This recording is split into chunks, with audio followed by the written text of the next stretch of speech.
Welcome to Codex Rex, the video game history podcast. I am your host, Tyler. And I am your co-host, Dax. Each episode, we tell you a little bit about video game history and culture so that you can learn a little more about the games that you love. And if you are just getting here, this is the Doom episode. I know you've all been waiting. It's the Doom episode. And if you are just getting here and you're like, yes, I want to hear about Doom, that's cool. This is your first episode? Awesome. Jump in, let it wash over you. But if you want more backstory on how we got here, go listen to the last 3 episodes of the podcast, and they'll tell you a little bit about the madness it took to get to this point. Yeah, we go through the entire story of the studio beforehand, so you can have like a whole feeling for it. But if you just want to learn about Doom, you're in the right place. Absolutely. But before we do that, how you doing, Docs? How's it going, man? I'm doing well. It's very hot here in Germany at the time, which is tedious, I would say. How have you been doing? How are you? How are things? I'm doing okay, all things considered. Could be better, but you know, we all have ups and downs in our lives. Also very hot here in DC as well. But rather than just talk about the weather, like a bunch of old people, I've been really interested lately. So you might have remembered during the episode we did on Katamari, I mentioned that I have this little tiny console called the Playdate. It's like this little yellow box. One thing that's really cool about the Playdate, the reason they call it the Playdate, was because the original idea of the console was that there would be this season of games and everybody would get a couple of games a week during like a set time, and then it would be like the world was collectively having a play date, right? Like you'd all get the same games at the same time, but you didn't know what they'd be. Well, they just put out season 2, which is like an opt-in season, and I have it, and it's really cool because they had like some decent developers, including like the people who made FTL did a game. But what I've been enamored with is something that's not a game. It's this really weird little thing called Blippo Plus. And Blippo Plus is live action video that they've recorded that tells this story as if you were watching video, like cable television in like, let's say the late 80s, early 90s, but in another dimension, okay, where things are like nonsense. And then each week, the cable on it changes, like the week's programming changes, and it's like an ongoing story in that world that you're getting through television. So like it'll be like, oh, hey, we found this weird bend in space, space time, and we can send signals through it. And there's something on the other side. It's another planet. Oh, we're going to get some people together and we're going to send them to that planet, which is obviously Earth, right? And each week they sort of progress this little story, and it's been a lot of fun. So it's like watching TV, but is it only narrative, or do you also interact with it? You don't interact with it at all, other than to switch channels around. And so it's very passive. And they're apparently going to release it on Steam in the fall. But I had a lot of fun because you're literally streaming live action video to a 1-bit console, that is really cool. Right? In like black and white with like dithering and everything. It's a lot of fun. I've been completely enamored with it. What's going on with you, man? I found something really cool recently. And it's basically, I listen to these podcasts about like D&D culture and vintage D&D culture. And one thing that I found is that the old school role-playing community, like about 10 years ago, got together to make a book. And it's called, they wanted to make a book that's available to everybody, as the old school role-playing community likes to do. And it's called Petty Gods. Okay. And it's a book made with lots of really good, like nice drawings, very well designed, like in the old school role playing, like all these like looks a bit like the first edition D&D books, and it's a tome of 400 pages filled with petty gods. And it's free. You can just Google it, Petty Gods, Revised and Expanded. It's a 400-page book. You can also buy it, and it looks really nice, but you can just get it for free online. They just want people to have it. And I just want like the favorite god that I found in it is called Xorks. Like, lot of them are silly. Like petty gods are like small gods. Lots of them are silly, but some are also very serious. And my favorite one is a silly one. He's called Xorks, and he's the petty god of remote outhousing, the keeper of thrones. Okay. And like, just the first paragraph is amazing. This guy was written up by a guy named Eric Potter, and there's a really nice picture of him that was drawn by Dougal Stewart Walker. And it's Xorks is the petty god of remote outhousing. He is the grand saint of the new, long overdue movement toward a more hygienic adventure and philosophy. Do not piss where you plunder, meeting a general contempt and natural suspicion from adventurers of all ilk. The followers of his creed have taken it upon themselves to construct small outhouses located at various intervals throughout the realms of Xorks' sphere of influence.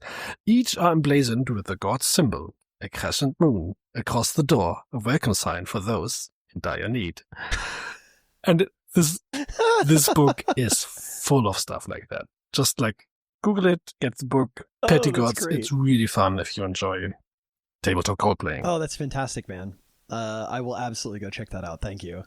So, I guess we should tell people where they could find us, right? Yeah. How do you contact us if you would like to do that? Okay, so you can find us a bunch of places. You could send us an email at codexrexpodcast@gmail.com. We are on Blue Sky if you want to follow us there. I stream a couple days a week on Twitch. My name is Vegan Tyler, and we have a shared Discord where friends of the podcast or people from my stream can come and hang out, and we're just always hanging out in there, so feel free to drop by. Yeah, awesome. Come by. Yeah, come hang with us. And we'll have talk about video games and stuff like that. Yeah, absolutely. So shall we start the Doom episode? The Doom episode. It is time. Let's fucking do this. Let's go.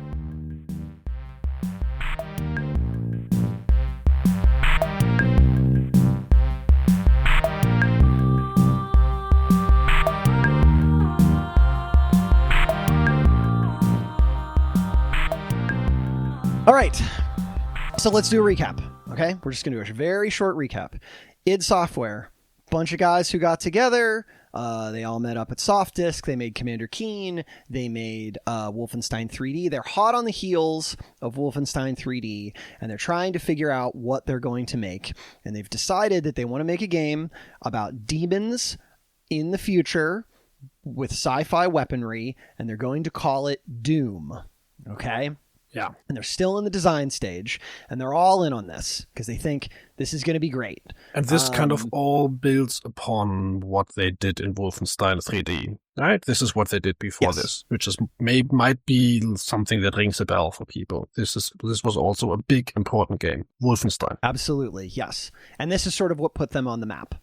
So they've only just decided at this point that they're going to make this game. They have nothing else that's going to go with this yet other than a vague idea. Tom starts writing what they called the Doom Bible.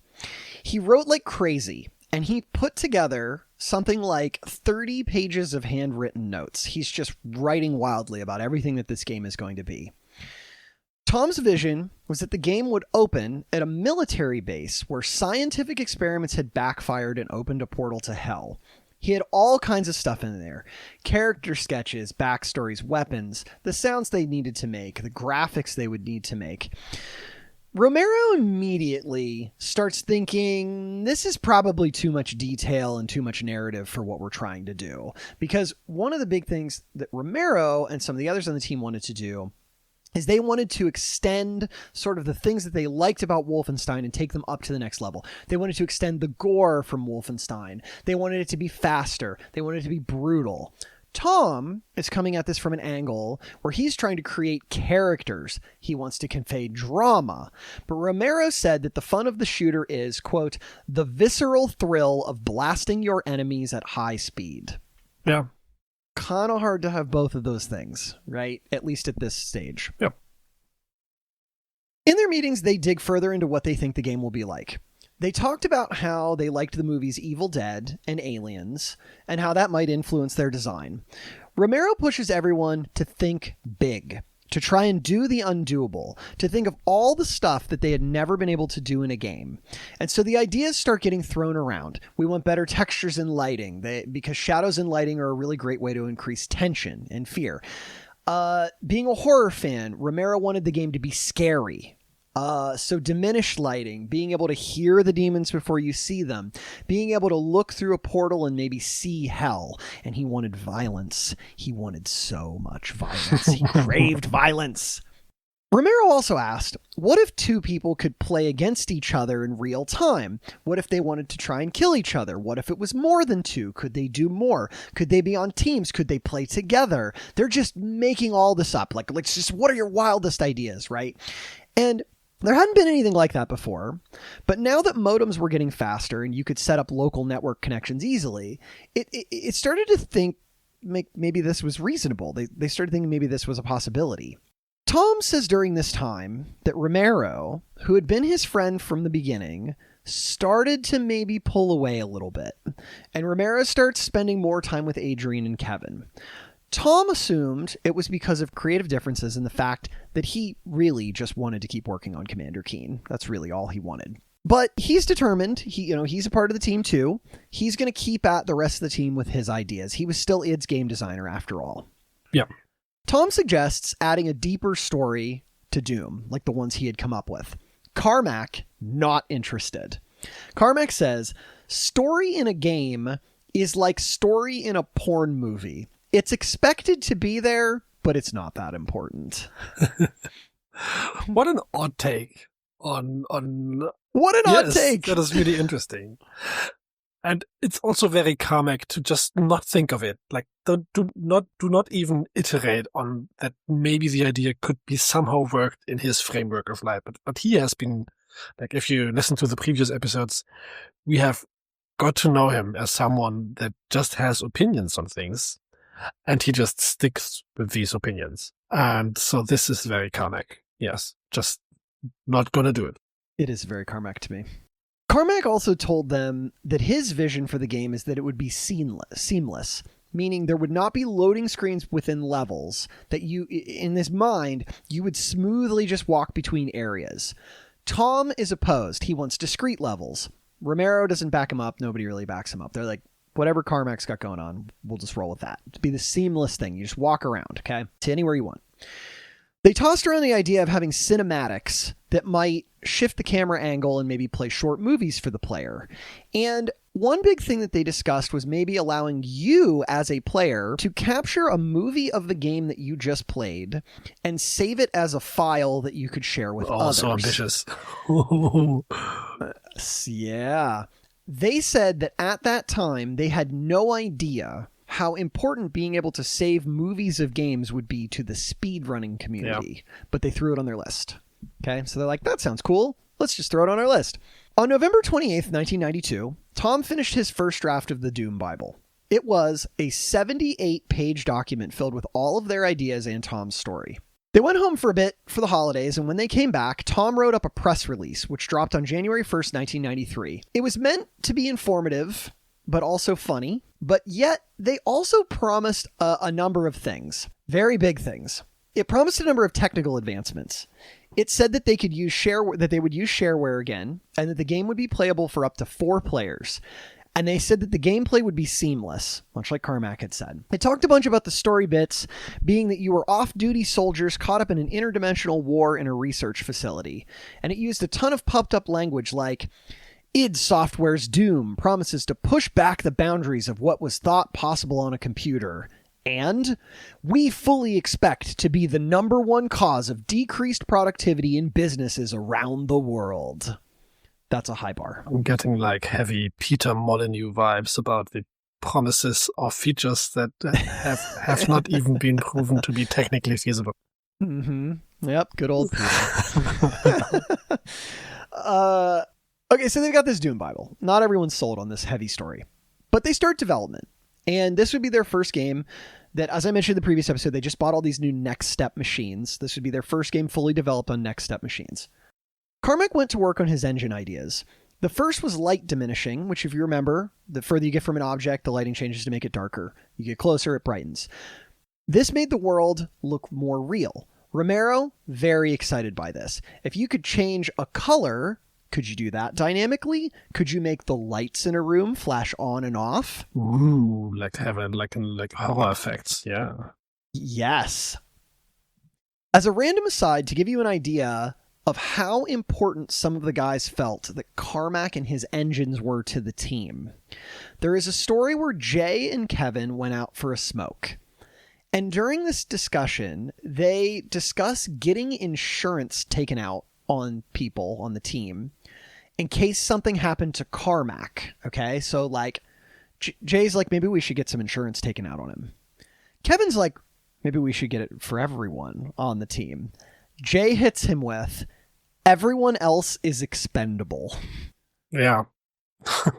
I mean, they probably were not but like there's people that are more essential than others, and maybe this was what this meant, because if John Carmack would have fallen away, he was the core of everything. Mm-hmm. You needed his engine. You can design all you want, but you can't do anything unless you have an engine to make it on. Yep. Romero starts getting to work on what would be Doom's level editor, called Doom Ed. What he made was something that I personally think was pretty sophisticated for 1993. It allowed them to design things faster. They could create an object and then test it in the game within a few minutes. So it was all very streamlined.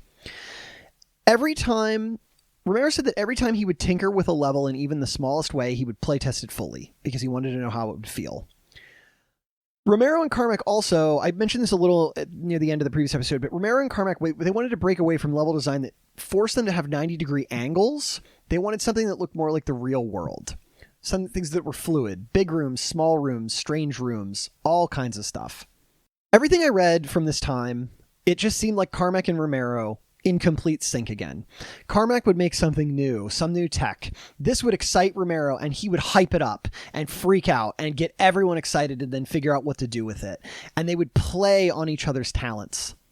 By the end of January, Romero had the level editor in a good spot, and Carmack had made progress on the Doom engine. Okay? This is January 1993. Tom is feeling left out.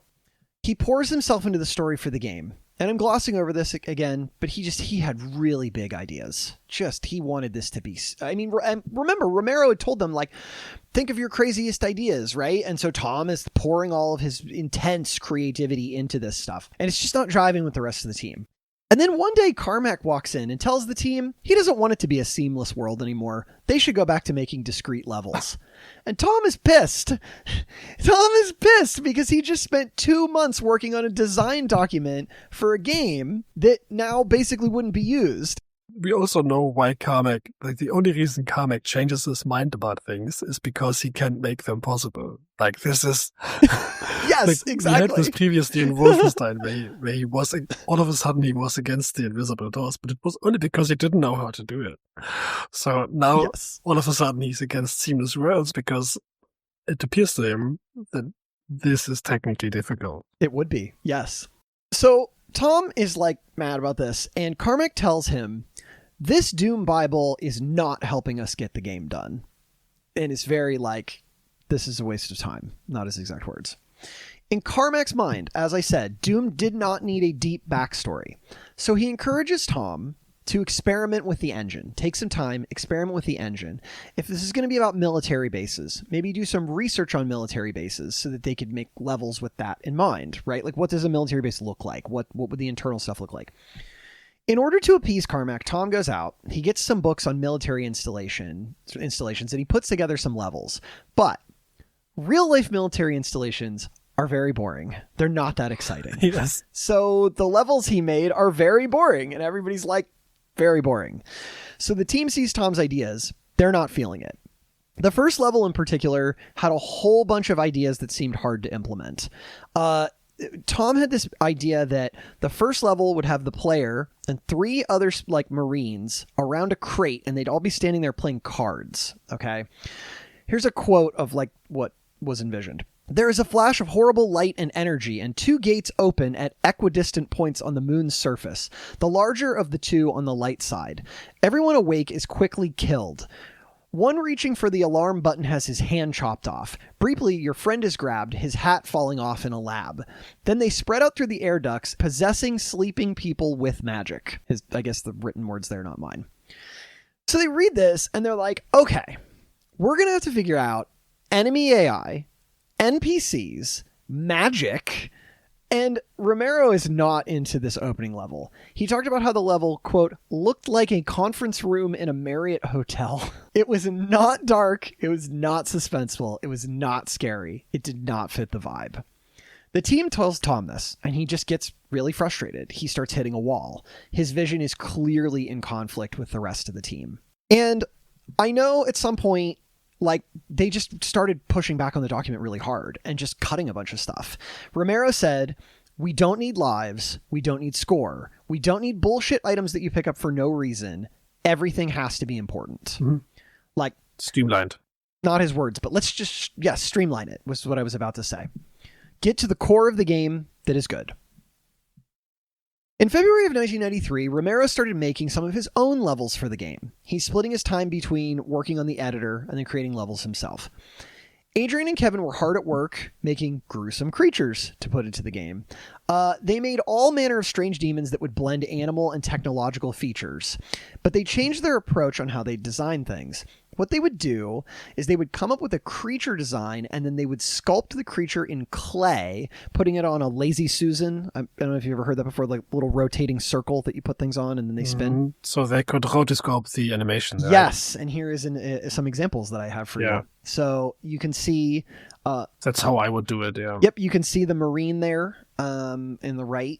And on the left, you can see one of the demons that he's clearly looking at like a sketch, and he's trying to make it out of clay. We'll get to what that chainsaw is there. Yeah, really cool. That Doomslayer model, if it still exists, would be awesome to have somewhere. Maybe they have it in the office in some like glass jar or something. Yeah, I'm not sure because one of the issues that they ran into, I don't know if I have it here, is that because it was made of clay, they had to be really careful with it because it would fall apart. Right. They would break. Yeah, it would break. And even if it would dry out, it would likely crack or crumble. Yeah. So yes, Doc's mentioned you put it on this rotating thing. You take photos of it at a bunch of different angles. This was a version of rotoscoping, right? And it had been used for various films. Prince of Persia, the game, had come out in 1989. It used something similar to this. And so they would then upload the pictures into their computer. They'd color them, and then they'd make digital versions by using a program that Carmack wrote. The program that he used, he called the Fuzzy Pumper Palette Shop. Oh, you gotta keep things fun somehow. You could just yeah. Yes. This is tedious work, so they just have to enjoy it somehow. I think so.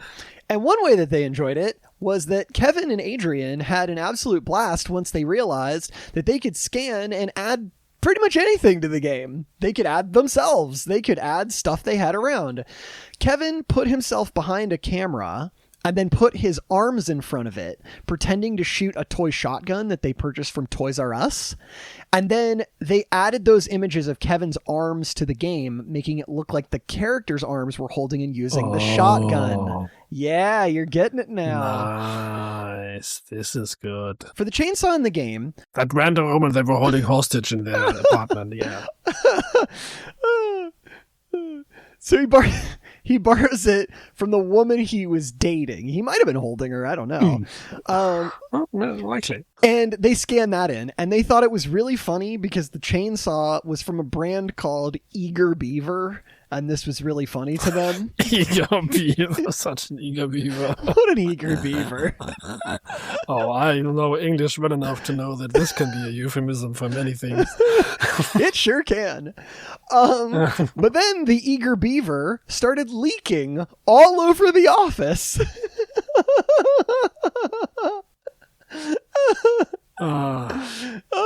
It leaked oil all over the office, and so when they weren't using it, they threw it into an empty popcorn bowl, which you can see there in the bottom left. Yes, very good. Then they start scanning weird stuff. Snakeskin boots became a level texture. A picture of a bloody wound from Adrian's hospital days became part of a wall. You could scan anything. Nothing was off of limits. That's really good. It was really cool. It was really fun to read about. Some of the clay creatures started to tear as Adrian started animating the walk cycle, so they realized that they needed to figure out how to improve their methods. One way was that Jay contracted Gregor Punchatz? I never knew how to pronounce this. Punchatz. Gregor. He was a guy in Hollywood who made models for movies, including RoboCop. They contracted him to create the Spider Mastermind. I have a picture here. It is essentially... yeah, I remember that. Yeah. It is a giant brain. To those who are not following along on our PowerPoint here, which, by the way, you can get in the episode notes. It is a giant brain that has like a face on it, metal legs, like bug eyes. It has a chain gun stuck to the front of it. It's like one of the most iconic Doom bosses, right? It shows up in all games. Well, many, at least. I think it does, yes.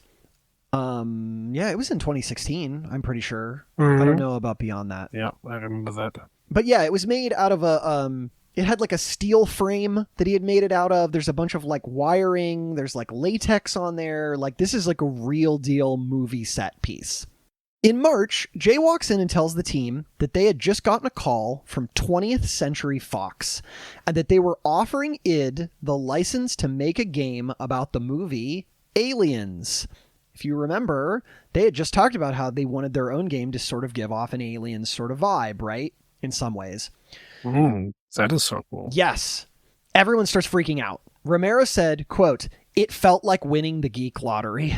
They had, to them, Doom, as I said, very directly inspired by Aliens. They had wanted people playing the game to feel as desperate as Ripley does in that movie, sort of fighting creatures in the dark. The team excitedly discusses this. Are they going to make a game about aliens? And then, in a half an hour of talking, they all ditched the idea. Aliens in space had been done a ton of times. Demons in space had not. It was a new concept, and they wanted to do something new. Plus, if they took this offer, this is very important to them, they would lose full creative control. And then they'd be helping someone else buff up their own franchise and make it more profitable rather than making something of their own, which they could then sell and become more profitable. And every decision they made until this point always comes down to this. When they were working for Big L at Softdisk, they moved away from him because they wanted to be their own bosses. When they got the offer from Sierra to work for them, they moved away, even though they got offered a ton of money just to stay independent. And here they do it again, and it's the smartest move. It is. I actually agree. Because that's where their power is. That is their strength. And I also think that one thing that these guys really had going for them was, in almost every aspect, they were a step ahead of everybody else in the industry in one way or another. They were so cutting edge that, let's say that, for example, we can make, sort of pretend in an alternate timeline here that they took this deal and then they spent a year making this, right? How much would have technology have advanced in a year in the early to mid 90s? Quite a lot. Because that was a really big time for all of this. And so would Doom have been as big as it was if they had waited a year and done all this stuff for 20th Century Fox? I don't know the answer to that question, but my guess would be probably not. At least not in the same way. And they were also banking big money already. So they had absolutely no need to go for a big studio. And big studios, I don't know how much they talk to other developers, but big studios were known to be really shitty to their developers. Yes. Still are. And not to mention, they had just cast off we talked about this in the previous episode, they had cast off working with Apogee. And so, they're totally free. Why saddle themselves again?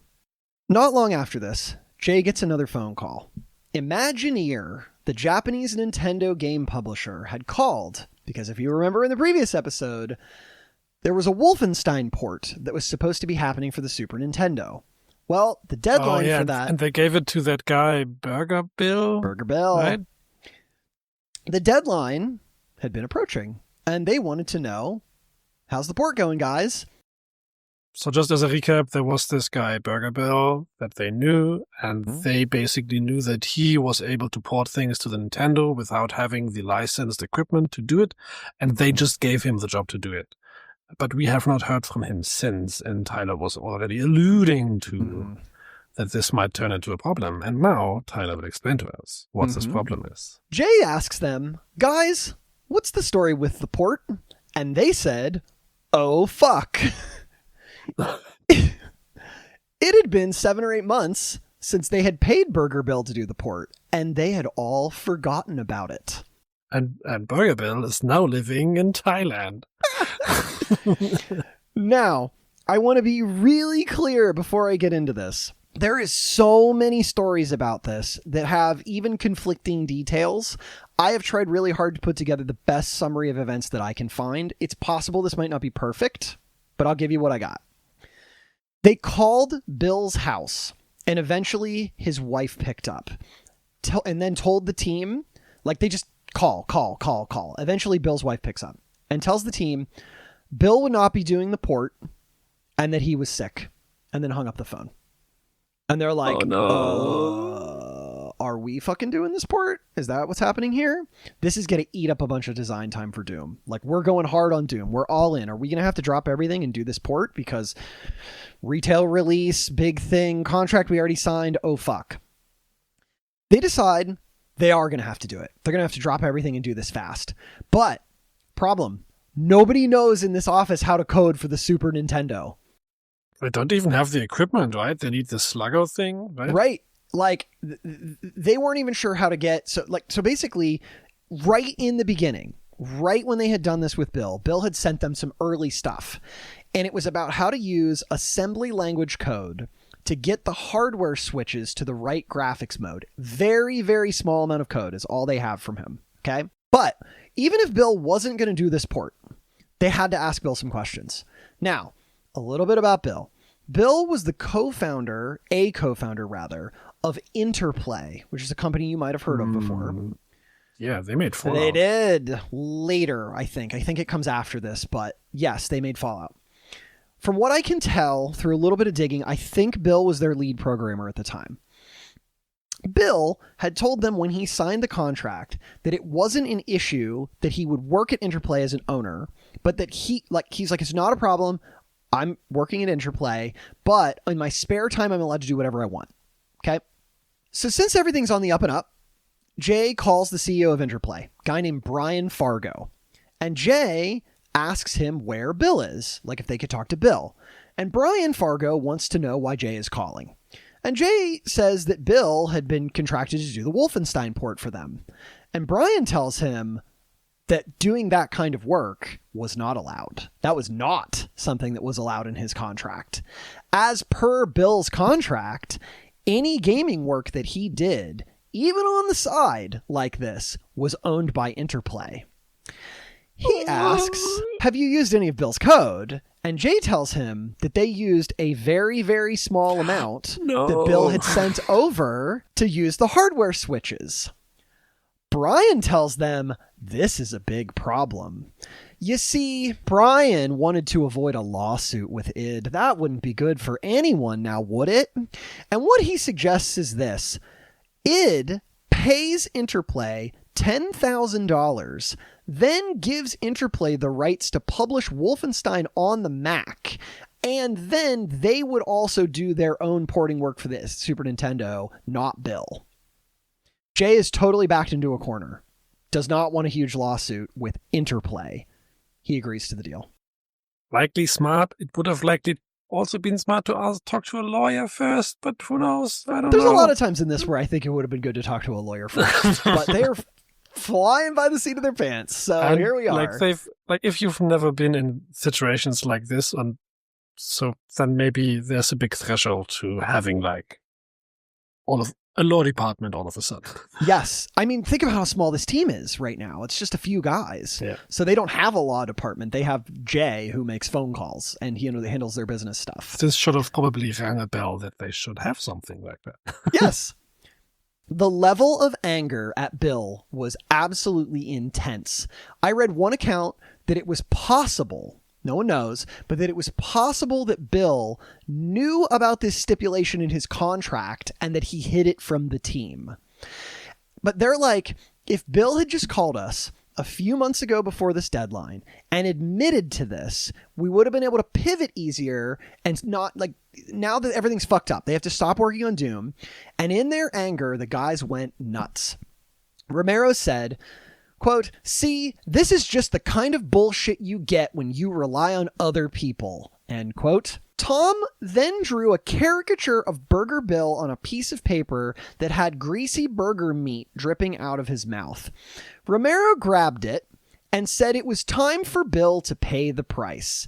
Romero took a stapler, stapled the picture of Bill to a chair, and then grabbed a steak knife. Then they all took turns attacking the chair, kicking it, stomping on it, thrashing it, stabbing it with the knife, and then they just left the mangled remains of the Burger Bill chair on the floor where it sat. A couple of days later, Bill shows up to the office and sees the wreckage of the stabbed face picture. The effigy of himself. He asks, what's this? And they tell him that he is fired. They would do the port themselves. Bye, Burger Bill. Bye, Burger Bill. I was worried for a second that Burger Bill was like terminally ill and they'd only find out later, but I'm very happy that he's just unreliable. Yes, just unreliable. I read some accounts. So the destruction of the Burger Bill effigy gives you kind of an idea of how crazy they could go in the office, and they're just constantly fucking with each other. Like, this has been like a theme that has been throughout these episodes, that this is like basically like a frat house at times. They had a hazing ritual that they called the Rip-a-thon. That also lets me think of another department that they should have. Maybe like HR would be helpful. Right. They would. I mean, well, there's a lot of things that they need. Yeah. They're gonna get some. They'll get somebody. They took turns humiliating each other in various artistic ways. Adrian made a screen opener so that when Romero turned on his computer, it showcased him in a doctored photo committing some lewd acts. Oh, no. Tom had a bunch of headshots made, and Romero and Adrian defaced them with a bunch of stuff, including taking some of the clay from the Doom models and sculpting clay testicles to put on them. It was common for things to happen, like Romero would say, here's an example, Romero might say to Kevin, that trash can just called you a motherfucker, and then Kevin would smash the can to pieces. There was broken shit everywhere, there was broken tech everywhere. I have just seen it described so many times as the id frat house, and I think that is an appropriate take. Yeah, that sounds like it. Absolutely. The guys realize that they might need someone to manage their office, not just their business deals, their office. An office manager is a job that exists. You can be an office manager. Yes. So they hired a woman named Donna Jackson. Donna was known for wearing bright pink business suits. I have a picture here of Donna in the bottom right. She looks like an office manager, like very good She office does. manager. As a quick aside, her LinkedIn profile and a few other sources seem to list her starting there in January of 1994, but I think that might be off. I think by the timeline she started there in early 1993, but whenever, she starts in the early 90s. She signed up for an office staffing firm and was looking for some part-time work. The firm suggested that there was a computer company, with quotes, in the same building, that they were hiring, but said nothing about video games. She said that on her first day, she walked through the door. She says, the door swings open and there are 4 or 5 guys there. I'm like, oh, they're young, like my 2 boys. She had no idea she'd be working with a video game company and didn't know what to think. Are they going to get, like, is she going to be the office mom too? Like, yes. To me, and I don't want to, like, I have been shit talking these guys and I don't want to do that as much, but sometimes it feels like parental figures are also what would have helped these young aspiring men to get a bit of grip on their lives. I think it's okay to shit talk. You know, if we didn't shit talk our younger selves, how would we ever grow? So when we look back on things like this and we go, wow, that sounds really cringy, or that was a really bad idea, or why did we do it that way, even in our own lives, without those memories of the dumb shit we did when we were younger, like, how do we become better people? So in this moment, just as I was hoping that Big L would be a good influence on them, which he was not able to be, even though he tried, I will be hoping for the next few minutes that Donna Jackson will be a good influence on these young men. Well, she said she gets there and she is struck by how much this office needs. Nothing was set up. Quote, all I had on my desk was a phone and a calendar at that point. Very quickly, the team takes to her and they start calling. And for John Carmack, that is plenty. Like, she can. That's everything you'll need. You don't even need a chair to sit on. Chairs are unoptimal. Very quickly, the team takes to her. They start calling her the id mom. She started calling them my boys, and they all seemed to enjoy each other. She said that they made sure that they had food when they needed it. She ran the office day-to-day task. That meant that when they did things like smashing their equipment or destroying things, someone was around to help them replace it, maybe help them clean it up. They literally paid for someone to be their office mother, but she was the face that would field phone calls or visitors when they would come in. I feel like being a mother, not like that being a mother doesn't feel rewarding, but it feels maybe a bit more rewarding if you get paid to do it. Yes, I would think so. You could put up with it pretty well. Yeah. Especially if you can if you can at 5 p.m. you're like, I'm done. I go. You can do whatever you want. I'm going home now to my real boys who I've raised better than you, shitheads. The unexpected Super Nintendo port of Wolfenstein 3D only took them 3 weeks because the entire team dropped everything and turned their attention toward it. Quote, from Romero, we spent 3 weeks hammering out our frustration and anger in code. We wanted this thing behind us and worked constantly to get it done so we could get back to making Doom. Now, with all of that, the team is very proud that they went in 3 weeks going from having never worked with a Super Nintendo before to having a full port ready in 3 weeks. Big. That is insane. That is so huge. Yes. What I found amusing about this port was that Nintendo wanted a ton of changes to fit with their standards. All enemy dogs in the game became rats. Here's someone who joins the team later talking about this. I won't say their name yet. Nintendo told us we couldn't have police dogs on the levels because killing dogs was mean, I guess. So we replaced all the dog sprites with giant rats. Apparently, it was okay to kill rats and people, but not dogs. I've heard from someone who worked at Nintendo, and it is this core philosophy. And I'm speculating here that this applies to this, but I'm just saying the core philosophy of all games that are published on Nintendo is family friendliness. And this does not mean that it's not violent. Sure. But this means that it adheres to a very obtuse set of standards that are hard to define and that are just like this. Like we don't shoot dogs, but rats, because maybe dogs are a family animal or something like that. This is speculation, but I know of the fact that this core value of being a family company that is family friendly and the games have to be adhere to this. That might be what influenced these weird design restrictions. Yes. Other changes to that end. They had to change up the blood in the game. I couldn't tell. I read in some that maybe they had to change its color. Maybe it was removed entirely. It's so weird because I get conflicting things here. So I apologize to all of you who really want to know what the color of blood was in the Wolfenstein port. But all references to the Third Reich had to be removed. Many of the bosses had their names changed, including calling Hitler the Stottmeister, or Stottmeister, I guess. Stottmeister? Sorry. Staatmeister.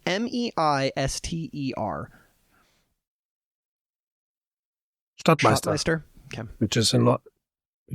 I don't know. That means nothing. Okay. It's the city master. There you are. The Japanese version was even further changed, calling the main antagonist Adolf Trautmann, who is using an experimental virus to resurrect the dead and take over the world. It has nothing to do with the original plot. Nice.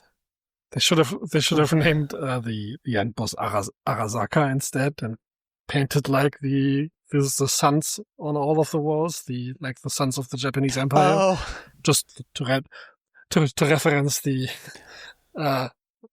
other fascist dictator that might have been defeated in the Second World War. No, I don't think they're going to do that. No, I think we'll go with rats. Yeah, no, I think we'll go with rats. Yeah. Rats. Just a bunch of rats. Rats and Trautmann. Yep. Good old Adolf Trautmann, remembered by history. What a dick that guy was. All right. With that behind them, they're done. In March, they received the logo for Doom, which had actually been made by the father of the guy who made the brain model that I showed you a minute ago. Don Ivan Punchats, if I said that correctly.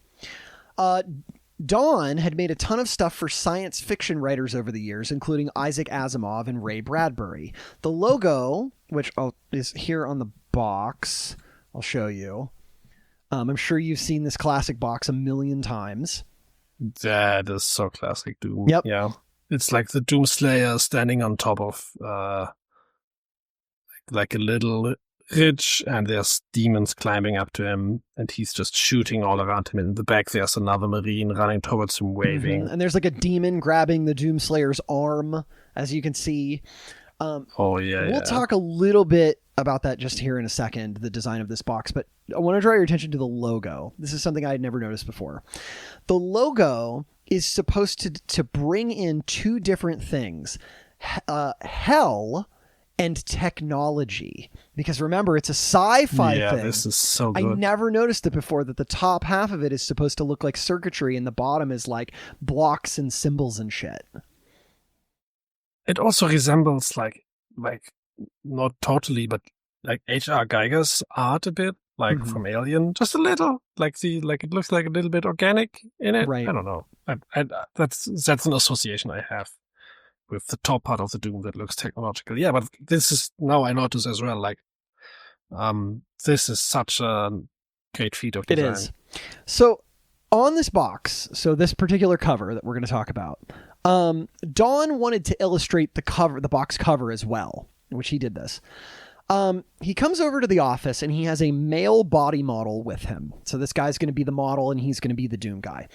The model's job was to strike a bunch of poses that might work for the front of the box, and then Don would take pictures.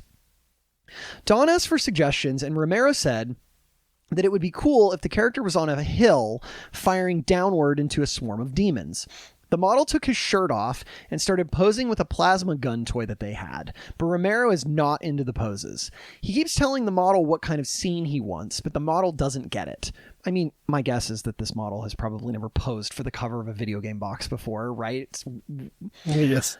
Romero just starts getting frustrated. So Romero takes his own shirt off and tells the model to give him the gun. And then Romero tells the model to kneel on the floor and pretend to be a demon grabbing his arm. They try a couple permutations of this and decide that the arm grabbing pose is the best. John Romero, in this moment, inadvertently became Doom Guy. Nice. That is awesome. The game started shaping up.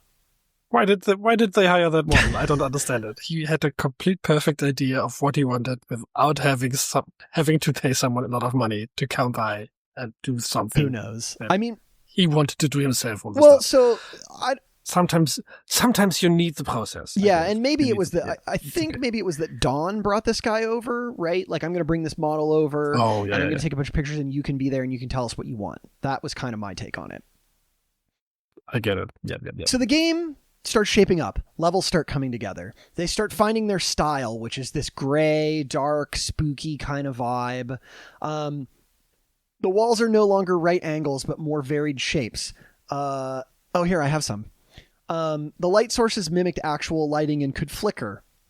Carmack even found a way to make windows so that players could see into other rooms. The floors were animated so they could move and be textured. The doors were functional. There's demons everywhere. It looks so good. Like, I always forget how good Doom looks. And this is just the early part of Doom, right? Like, this is like... Yes. Also, notice, top left, what do you have? 4 Marines standing around a box playing cards. Playing cards. Tom is trying, man. He's got it. They got to play cards. They put together an alpha version of the game that they sent out to playtesters in April of 1993, as well as a journal of a bunch of stuff that they had been up to. The id crew had gone to see Phantom of the Opera. Jay had a child named Nicholas. Carmack had taken a trip to Kansas City. Just life stuff, right? They had 13 levels done, and they sent it to their usual beta testers. Both of their longtime testers loved the game, sent great feedback. That same month, Romero finished Doom Ed and started looking at the levels. Tom was still struggling with putting together good levels. He's totally at a wall. things in the office had started getting tense. The military-style levels that Tom had been making weren't working, and Tom knew it as well. He was in a creative block. He could not budge from his vision that he had created in the Doom Bible.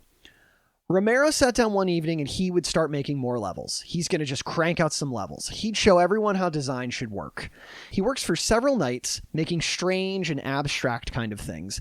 And when he's done, he calls everyone into the office and shows them what he had made. To summarize, the levels just had this feel to them. Like everyone was like, this is it. This is Doom. Like, this is the vibe we want to go for. While Tom agrees with the direction, he's pretty much destroyed at this point. Like, his attitude is just destroyed. The team, they're disagreeing with everything he had made. And slowly, the office was becoming something that he wasn't used to. The fun with Romero, who was his best friend, had largely ended. The rest of the team constantly pushed back against every idea he had. He hung out with his girlfriend more and spent less time in the office.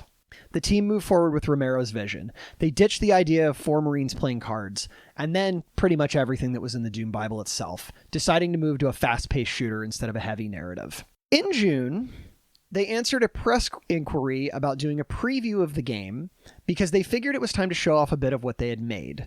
They took an interview from Computer Gaming World, which was the biggest gaming publication at the time. A reporter named Chris Lombardi came to the Black Cube. He was very impressed. Let me see if I have it. I have it. Okay. Here's the full spread. You don't have to read the whole thing. It says, "They're going to hell for this one. The bad boys at id Software take their 3D engine to new depths." And it has a whole bunch of little pictures of what's going to be in the game. The Marines playing cards are still in there. Probably the most famous. Lots of cool screenshots. Yep, you can see the demons there. Running around. You can see how the levels are have different flooring and things. It looks great. Quote, "We don't know what nasty sludge is seeping into the Texas water table, but whatever it is has given these boys some strange visions. And what's worse, the programming sorcery to carry it out. Doom is the name of their next creation, and unbelievable graphics technology is their game."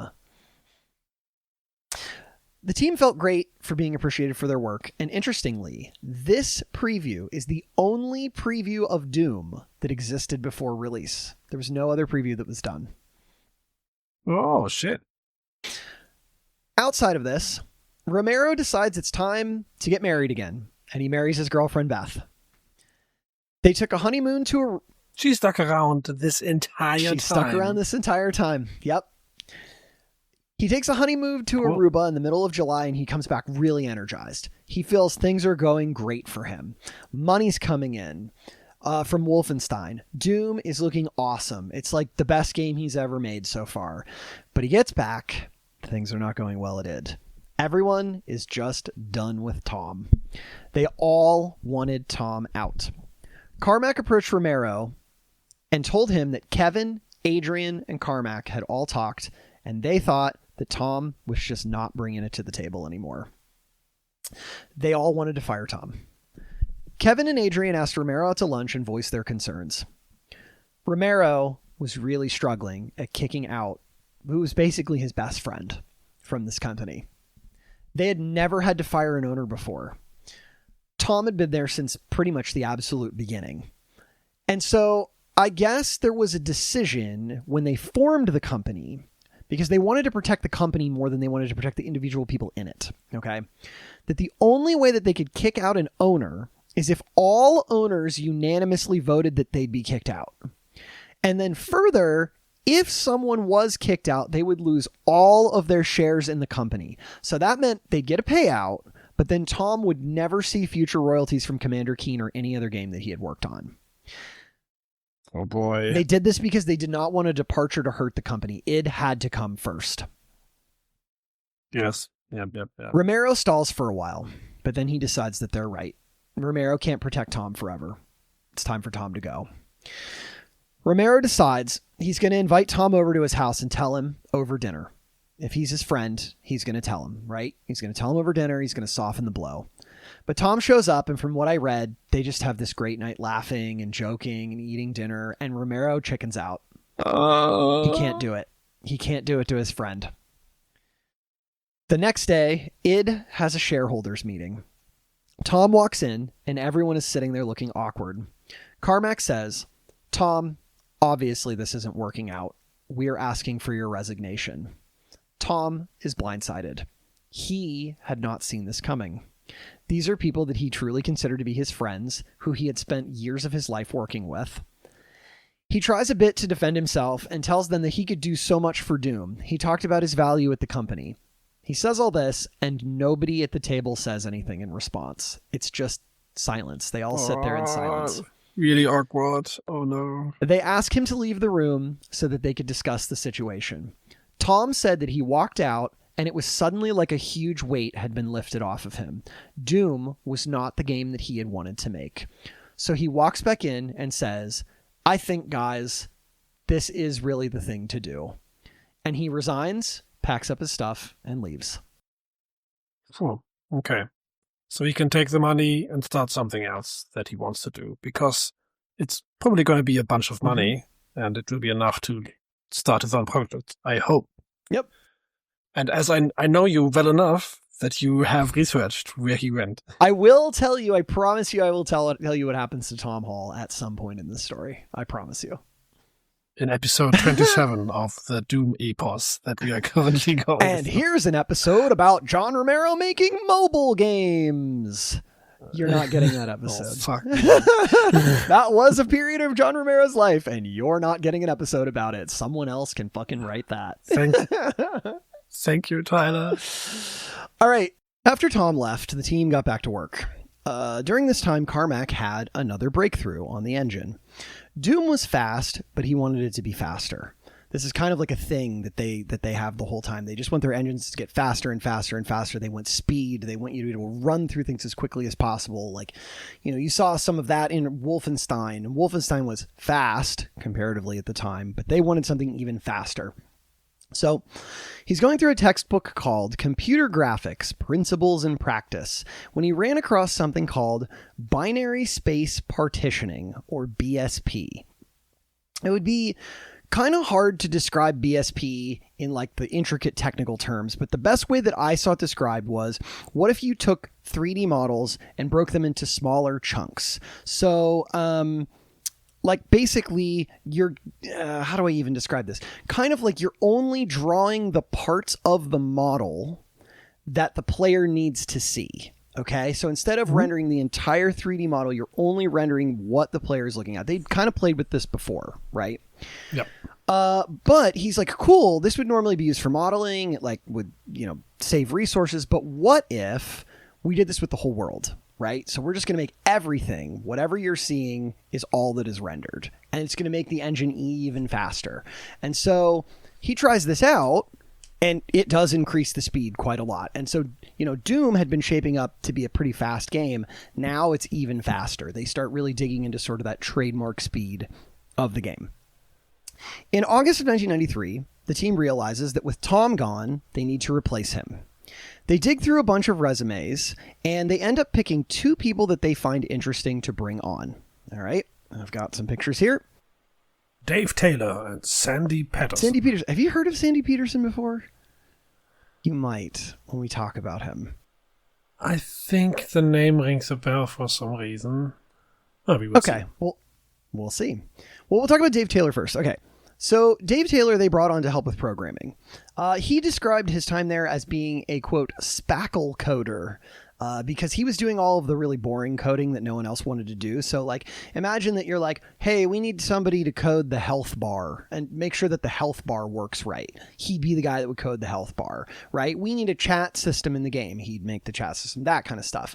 So I think, like, originally, if I remember right, they assigned him to things like the intermission screen, the menus, like, what's the map going to look like? All that stuff that no one else wanted to do while they're off, like, drawing monsters in blood and gore.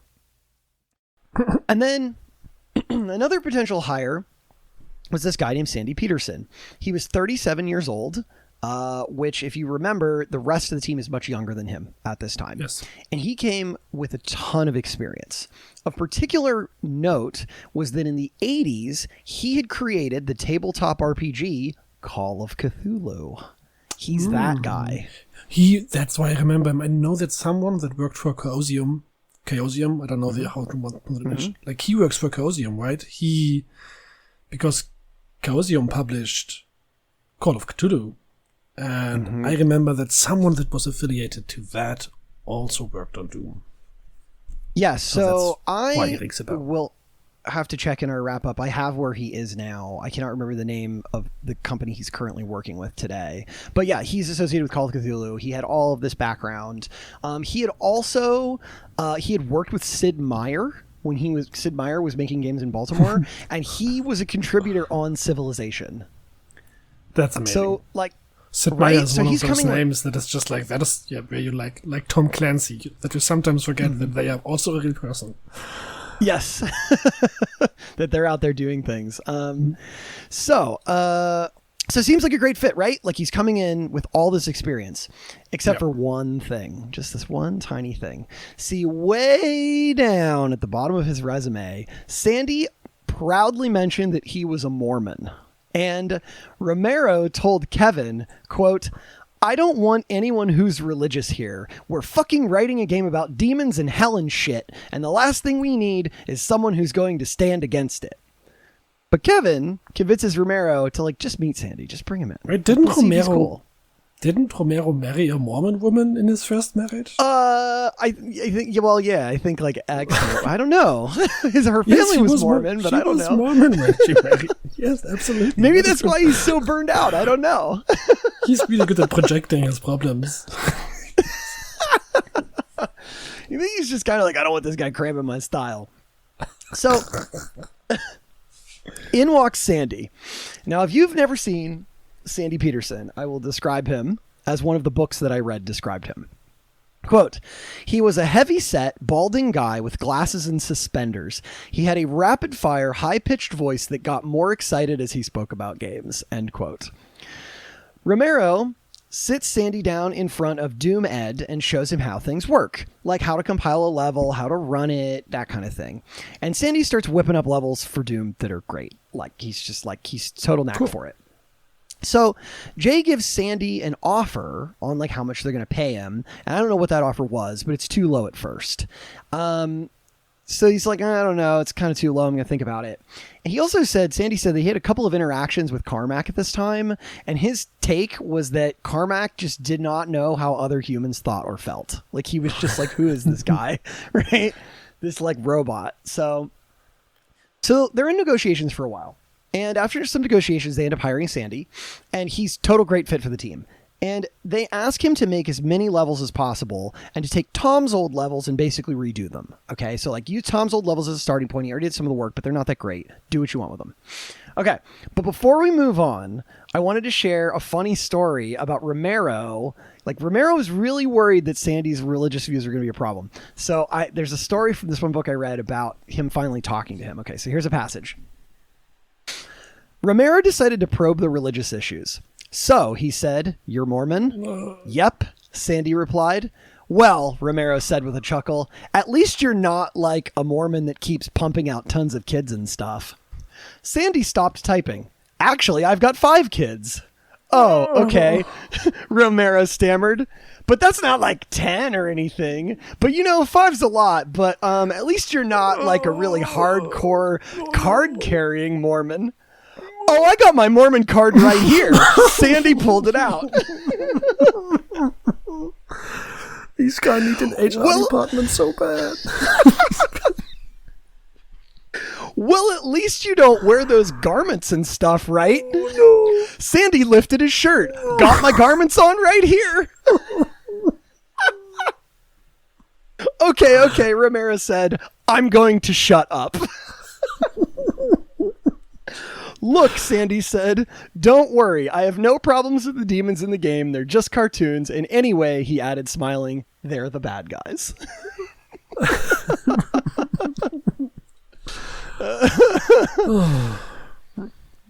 Ridiculous. I just don't even... What do I even say to that? Okay, if this is true, as you told it, I think this characterizes Sandy Peterson as a very, very, very nice person that this group will absolutely profit from. Mm-hmm. Yes.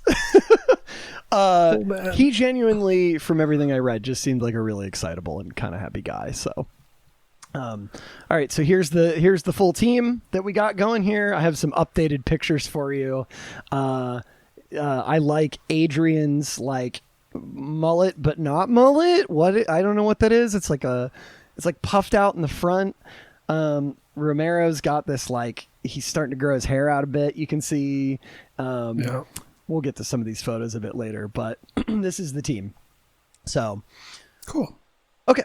And as you can see on the screen here, around this time they hired on Bobby Prince to help them with the audio for the game. They decide that it's going to be a blend of metal and techno, and they apparently used a mixture of different animal sounds as sort of the starting point for the demon noises.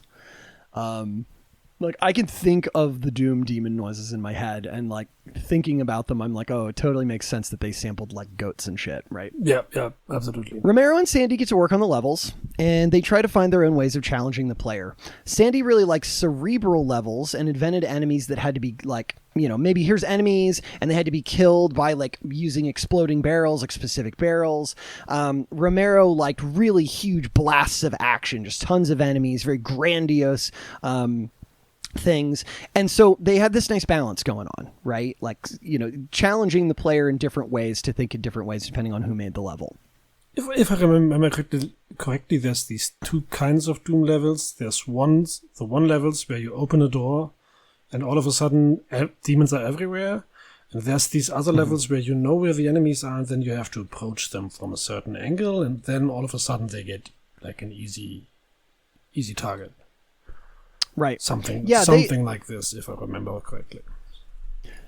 Admittedly, it's been a while since I've dug through some of the levels too, but yeah, lots of different ways that they make you approach situations. You may not always have every option in every level, but some wanted you to think more than others. Some wanted you to just run and gun. Yep.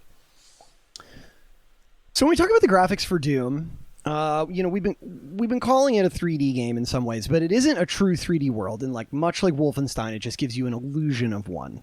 Levels were rendered in 3D, but then everything else in the game existed on a 2D plane. Textures could be mapped and then projected in a way that gave you an illusion of perspective. And I think maybe I said this in a previous episode. They called it 2.5D, and they pushed it as hard as they could to make it look great within the confines that they had. As the team moved into the fall and the game's release got closer, it wasn't uncommon for them to be sleeping in the office. Dave, in particular, had a habit of just sleeping on the floor, sometimes from exhaustion, and sometimes also just from the vertigo of playing Doom, right? Like, it was just so fast. And, I think I had mentioned before that, like, sometimes people would just get, have problems, right? Apparently, one night while he was asleep, they made an outline of Dave's body using masking tape to make it look like he was at a crime scene, like he was a body at a crime scene. And I think it stayed on the floor for a while. That is a very standard practical joke. Absolutely. And given the prank wars that they got up to, that's a pretty kind practical joke. It is very calm, and it is better than any prank you can think of. Absolutely. Yep. Because the first thing that other people would have done would be like using a text marker to draw a penis on his head, and that would have not been nice. No, that's not very nice at all. No. If you're the kind of person out there who draws... And I do think that they did it, but they didn't tell the story. Because these guys were mean to each other. Oh, I was that kind of person. Yeah? You were the draw a penis on a face kind of person? Yeah, I was... A penis was drawn on my face, and it was drawn on the face of good friends of mine by other good friends. That is what friends do. I see. Maybe your friends. Maybe I need to evaluate what friendship. When I come to visit you again, and I see you in person, am I gonna have to be careful? You're gonna draw penises on my face? No, I didn't get any last time, but maybe I didn't notice them. So this is what they taught me in school. This is what friendship is. Yeah, absolutely. Being cruel to each other for laughs. I think this joke isn't going well. I think we should move on. It's really not. No, it's just petering out, like we're trying. We're old. We do our best, but we've lost our humor glands have shrunk into these desiccated little husks. You just have to deal with it. I'm sorry. It's just getting old. But I think doing an outline of someone is really good. So it's nice that they did that. Look at you trying to pull this back. Let's get back to that. Let's do it. Yes, the outline. Okay, so anyway, IDS fans, they start getting hungry. They want the game. They start getting emails asking when the game is coming. And then they start getting phone calls. But even with all of these fans, things are still very much underground. The media didn't really care about Doom. Jay tried to get the team some interviews closer to release that didn't really go much of anywhere. So Jay decides on a different marketing tactic. First, as a reminder, remember that they're now self-publishing. So they get to keep the majority of their earnings, but now this is all on them. So there's going to be no retailers, no distributors, no publishers, nothing. So they had a deal with a company that as orders came in, that company would produce like the physical games for them, right? So like just because you have shareware, like some people are still going to want the physical games sent to them. So yes. And so after that, they would take home like 85% of the game's sales. But what was so fascinating is I didn't know this at the time, is that some companies would charge retailers for the shareware discs that they had available in stores, and then retailers would sell them for profit. Jay tells them, you don't have to charge us to give out our shareware. You just take the shareware, put it on as many discs as possible. You can even sell it for a profit. We don't care. Get Doom into as many people's hands as possible, right? If you want, you can take the money that you would have given us to like license our shareware and make it into a disc and instead advertise for Doom. We're all going to benefit here. So many retailers hit him up on this. And then what they do is they take the shareware, they put it on a disc. They'd sell for like $5 or $10. And so essentially they let retailers and their fans do the work for them instead of trying to like they hit a wider market instead of trying to bring in more revenue on the shareware itself. And by that, they basically used money that they didn't have yet because they were like, okay, fine, we would have gotten that money. We just say we don't want it. And this is like investing money that you don't have. Without getting into like debt. Clever. Yep. Yeah. Now they did have, I think we mentioned in a lot of previous episodes, they had a lot of reserves, right? Because they were like, we're just not going to spend this money yet because we just don't know if it's going to keep coming. Yeah. But they were very nervous. They're very nervous to spend it. So, all of the buzz around id brought some of the old characters out of the woodwork. Al Vacuvius from Softdisk hits up id, and he tells them that Softdisk, no surprise, had been having financial difficulties since they left. Like Big Al? Big Al, yeah. He hits them up. He wanted to know if they were willing to republish some of their old Softdisk games that they had made in the early days and have like a profit sharing kind of thing. They told him no. Totally ditched that idea. Yeah. So, sorry, Al. Also, Romero's stepfather, John Schoonman, tells him he wants to meet with him. They meet at an Outback steakhouse, and Schoonman tells him, quote, I've been a bear sometimes, but I'm a man, and I remember telling you if you were going to make your mark, you had to do business applications. Well, I want you to know that I'm man enough to admit that I was wrong. I think this is great, and I want you to know that I was wrong. And Romero decides to forgive him and sort of let go of those grudges. Okay, it's good to forgive. Yeah. Also in October. Pretty brave of that guy to do that, because if you really fucked up, it's really tough to like admit that you really fucked up. Yeah. Especially after such a long time. Yes, for sure. In October, they were getting close to wrapping up the game, and their pace quickened. In the early part of the month, they issued a beta release to journalists and video game reviewers to give them a chance to try the game before release. A bunch of stuff was cut during this time, including a bunch of demonic items that had been added to the game, as well as score, extra lives. I think Romero had mentioned a little bit of this earlier in this episode. Quote, it was enough to have to start the level over after dying, Romero said. Like, those levels are hard enough. This is not a direct quote, but those levels are hard enough. Giving you lives that you then have to deal with, so you might have to go back even further, was a huge pain in the ass. They just cut the whole thing. So you could see, Doom's really starting to shape up, right? Not all of these pictures here are from the beta release. Just a smattering of what things were really starting to look like there. It looks so good. It does. It makes me want to play it. Yes, it legitimately makes me want to go play it. Okay. It was around Halloween 1993, and the game is about a month from release. Romero and Carmack are in the office, and Romero is playing through one of his levels. And the two of them start discussing that they are still missing one key piece from their game: multiplayer. Okay, so just pause. It is a month before release, and they're like, we still haven't figured out multiplayer. This really important thing. We should totally add this huge feature right now. They start talking about what it's going to take and how they think they're going to make it work. Now, I should be clear. There have been plenty of popular multiplayer games at this point, including newer titles like Street Fighter II and Mortal Kombat. But bloody first-person shooters with multiplayer did not exist. They start looking at maps and they start thinking about what multiplayer is going to look like. Romero imagined giving players a platform surrounded by plasma shooting rockets at each other. He said, quote, "If we can get this done, this is going to be the fucking coolest game that the planet Earth has ever fucking seen in its entire history." End quote. Classic John Romero. Well, I think he's right. I do too. I actually do too. He's not wrong. Carmack. So, imagine you live in a world where the thrill of an first-person shooter does not exist yet. Mm-hmm.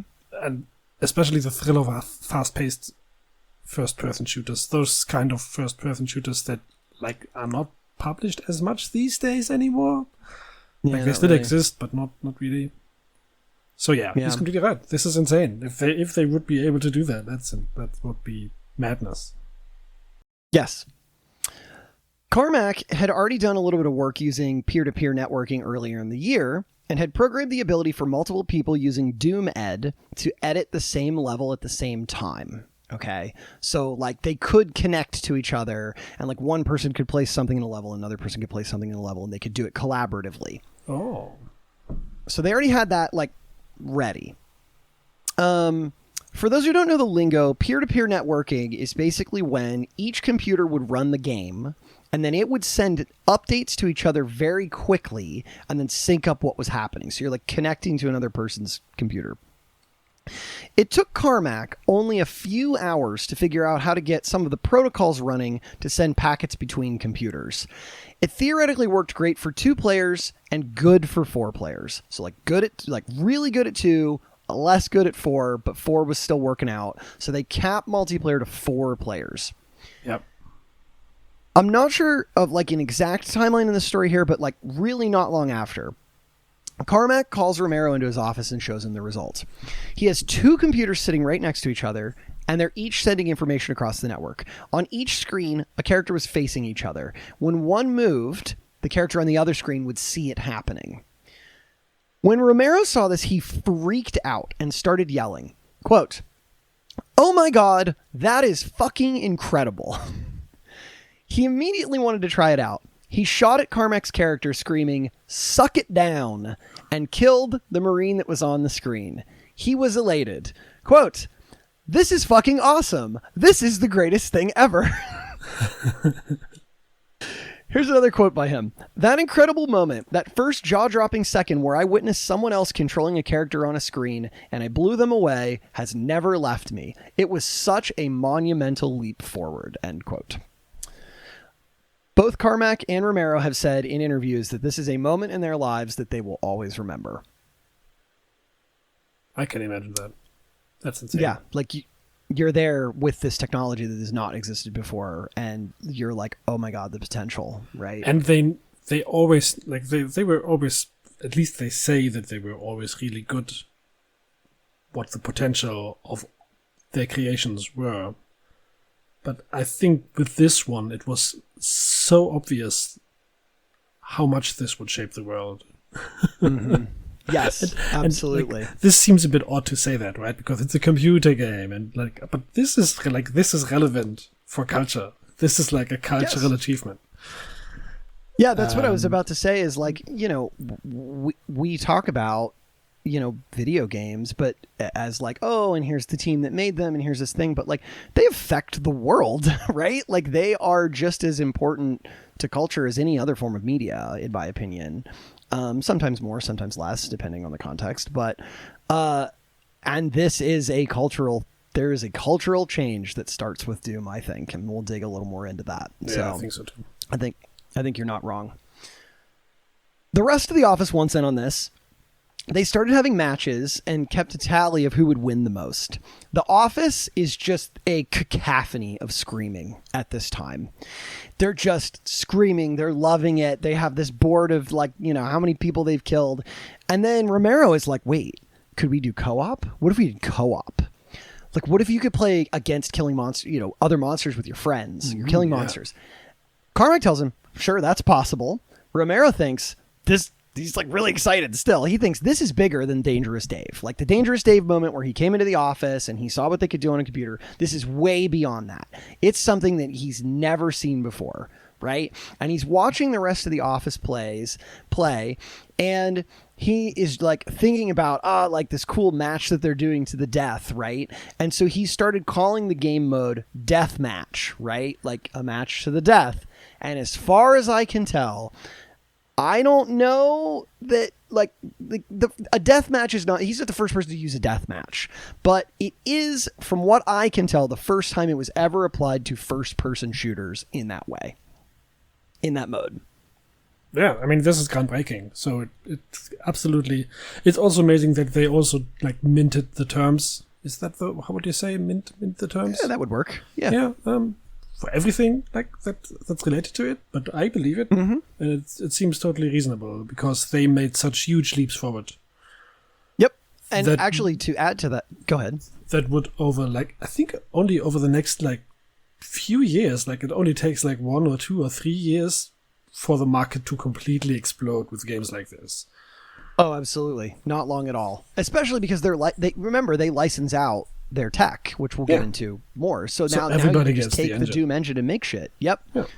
To add to them coming up with terms, when they were deathmatching each other, they decided that they wanted a different word other than kill, right? Like that it was boring to say oh, you killed someone. Like what if they had their own word for it? So one day he's in the art room and Romero, and he's talking to Adrian and Kevin suggested that they use the word frag. F-R-A-G. Kevin explained to them, quote, in the Vietnam War, if a sergeant told his fire team to do something horrifically dangerous, instead of agreeing to it, they would throw a fragmentation grenade at the sergeant and call it friendly fire. The explanation was, someone fragged the Sarge. So they went with this term, and that's how the word frag entered gaming culture. By mid-November, they had been getting into the endgame of the development where they are finalizing areas and mechanics. Multiplayers figured out that it was going to ship with 2 modes, co-op where you kill demons together and the deathmatch where you try to kill each other. In the final days, they finished up all of the outstanding things that they could, like menus, intermission screens, the installation of files, instructions, code to play modems, all this stuff, right? Like all this associated stuff that makes the game run that's not direct gameplay. Still important stuff. And since they were doing all of their own quality assurance work, they didn't outsource that. They did all of their own QA stuff at this time. A bunch of people in the office just stayed there and had a literal 30-hour marathon where they did nothing for 30 hours except try to break Doom in every way that they could and then fix it. Debugging like that. I know how to do it for simpler software than a video game. Video games are incredibly complex systems. And it is, and debugging and quality assurance for much simpler things is already the most tedious thing you can do. So I cannot imagine. I bet it was. How horrible this work is. Oh yeah, I bet it was grueling. Yeah. Do I have 1 sec here? Okay, not that guy yet. We'll get to that guy in a minute. Fuck that guy. Fuck that guy. Yeah, you might think he's cool. We'll talk about it. Maybe. The people that have joined the team have grown much, much more likable. Yes. Yes, they have.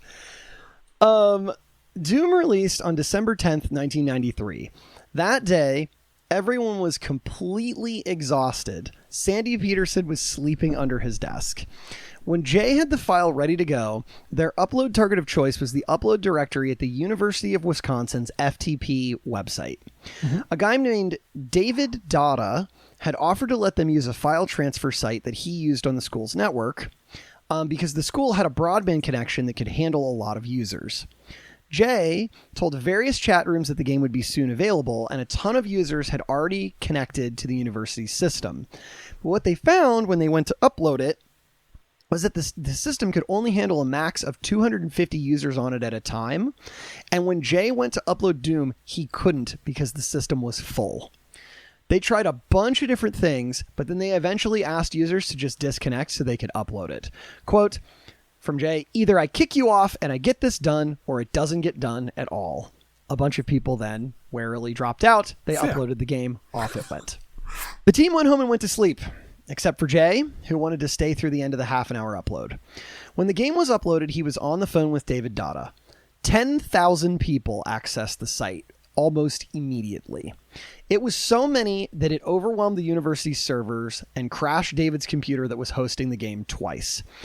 As he said to Jay on the phone, "Oh my God, I have never seen anything like this." And he was right. There had not been something like this before. It became incredibly popular overnight and swept through the PC gaming world. And I think that it's really important to note to our slightly younger listeners that the internet that we have today, this sort of always on, you can pull it out of your pocket, we're just hyper connected at all times to everyone and everything. It was not like that. It was not like that. The internet was a difficult thing to handle. Yes. Yeah. I sometimes think about there's this I think it was a Tumblr post that gets shared around occasionally that was like, does anyone remember when you were 10 years old and you'd go over to your friend's house just to sit and watch him at the computer? You could see what was on the computer and you'd all huddle around, right? I would go over to my friend's house and we would just watch things on the computer and we were like, ooh, look at this, the internet. Ooh, we can get on it while mom's not home. Just use the mouse and click stuff. And go on, type in random things into a weird CompuServe web browser that is very rudimentary and see if you go somewhere. Maybe. Yeah. Who knows? You might see something fun. You might see something horrific that scars you for the rest of your life. Who knows? That's the internet. A lot of information about where to get things did not get passed around via the internet like today. Today we can completely disconnect from the real world because all the information we need to get on where to find things we can find in the internet, but it was not like that. Right. You basically had to have a friend who for some reason had the information from another friend or from another friend or from a relative where you have to go to get certain things, or you would have to know how an FTP protocol functions to get download things and stuff like that. Yep, the amount of stuff that you had to learn to use the early internet was really, really interesting. So much has been streamlined these days, for the better in a lot of ways, I think. But I would use this time to make the argument that it's also changed. It's not as free as it was. It was a Wild West kind of thing. Yeah, because these big corporations had not completely gobbled up everything, so it was not under full control of corporate or governmental oversight. So you could just do things on the internet that once you figured it out, you were free in ways that completely shocked people. I think it was insane what you could do. Absolutely, yeah. Man, I would sit in here and talk to you about the early internet and the changes and the commodification of people's data and all this shit for hours. But if I do that, I think we will never get through Doom. So let's leave it at this. The internet was a different place, and it makes sense to look into it. Yes, do so. Truly. What happened to Doom? Well, instantly money starts pouring in to the tune of $50,000 a day. $50,000 a day. A day. What? A day. Doom quickly became at the top of the Usenet top 100 games in the world, dethroning Myst. Myst was out. Myst had subsequently dethroned Wolfenstein 3D, and just as a side story, most of the guys at id hated Myst. They thought it was really boring, which makes sense when they make action games, right? I hate games where you have to think and they tell you a story and shit like that. I just want to shoot things and be a dick to people. Yeah, pretty much. Yeah. I read a story of just how much it took over the world at the time. So students were playing all night in university computer labs and flunking out of their classes. U.S. government employees were shirking their work to play, and computer networks could not handle all of the traffic. A quote from Debbie Rogers, who was the forum leader of America Online's game section. Quote, "It was a mob scene the night Doom came out. If we weren't on the other side of a phone line, there would have been bodily harm."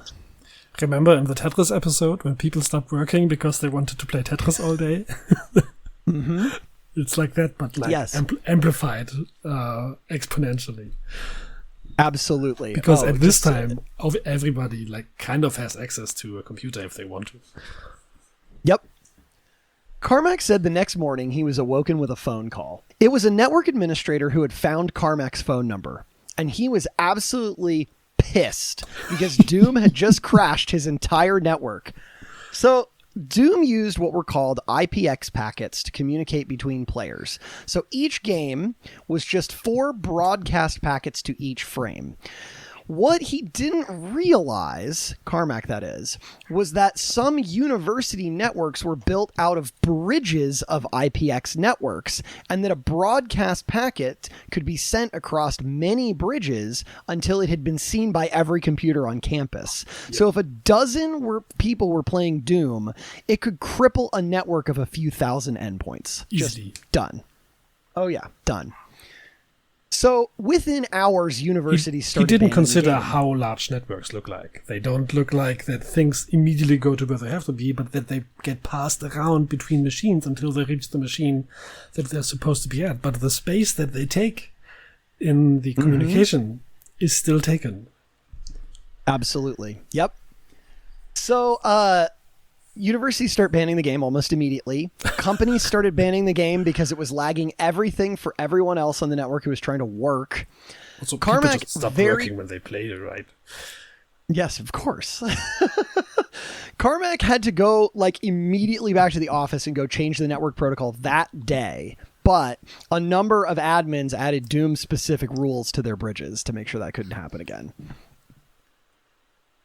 The reviews start flowing in. Some thought that it was a herald of a new era of PC gaming. I might agree that it was. Some could not believe how much gore there was. Others marveled at how spooky and immersive the game had been. One reviewer was so addicted that he called the game a cyber opiate. There was even a story. Is a good word. It is. There was even a story about how Trent Reznor from the band Nine Inch Nails would finish his concerts, blow everyone and everything else off, and go play Doom. Yeah. Man, I hate my career. I just want to play Doom all day. I mean, same. Yeah. Wait, what am I talking about? I'm unemployed. I can play Doom all day right now. So technically you also hate your career and you want to play Doom all day. Yes. My career is just NA. So, okay. As I mentioned, they had allowed stores and game distributors to copy and share the shareware version at will, which those stores did. Since they got to keep the money, hundreds of stores wanted in on this and then started creating and selling copies of Doom. And so even though you could get the game on the internet for free, remember, I've talked about this a bunch, people at this time were very, very used to buying games in stores. Yeah. So this turned into big business. And maybe even if you had a computer, you might not have a modem. You might not have a connection good enough to get you Doom, right? So this is working out for everyone involved.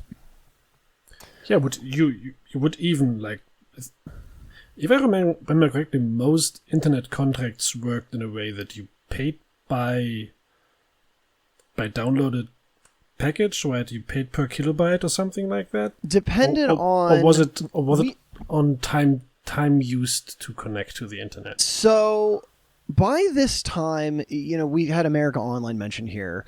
I don't want to say I was pretty young when this came out, so my own vantage point here is a little skewed. But like sometimes it would be time, sometimes it would be data. But generally we had started moving into the like monthly fees, so to speak, of like you can get on, you can download things, you can, and it'll cost you a flat rate a month, right? So flat rates reached Germany very late, so maybe this is why. Really? Yeah. Well, at least from my memory.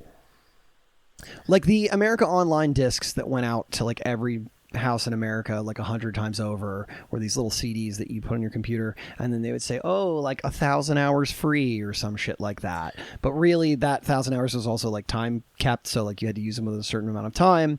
But then beyond that, I don't think that there was a like quote time limit, but I could be wrong. It could also be that my parents were always very conservative about technology, and they just refused to get up like into this whole internet hype, and so refused to like get a flat rate because they didn't think they would need it.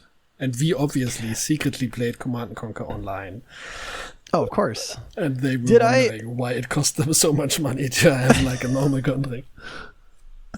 I don't know if I know this is a total aside, but now that we're talking wistfully of the early days of the internet, did I ever tell the story on this podcast of how I got the internet as a child? Because I think it really dates me. Yeah.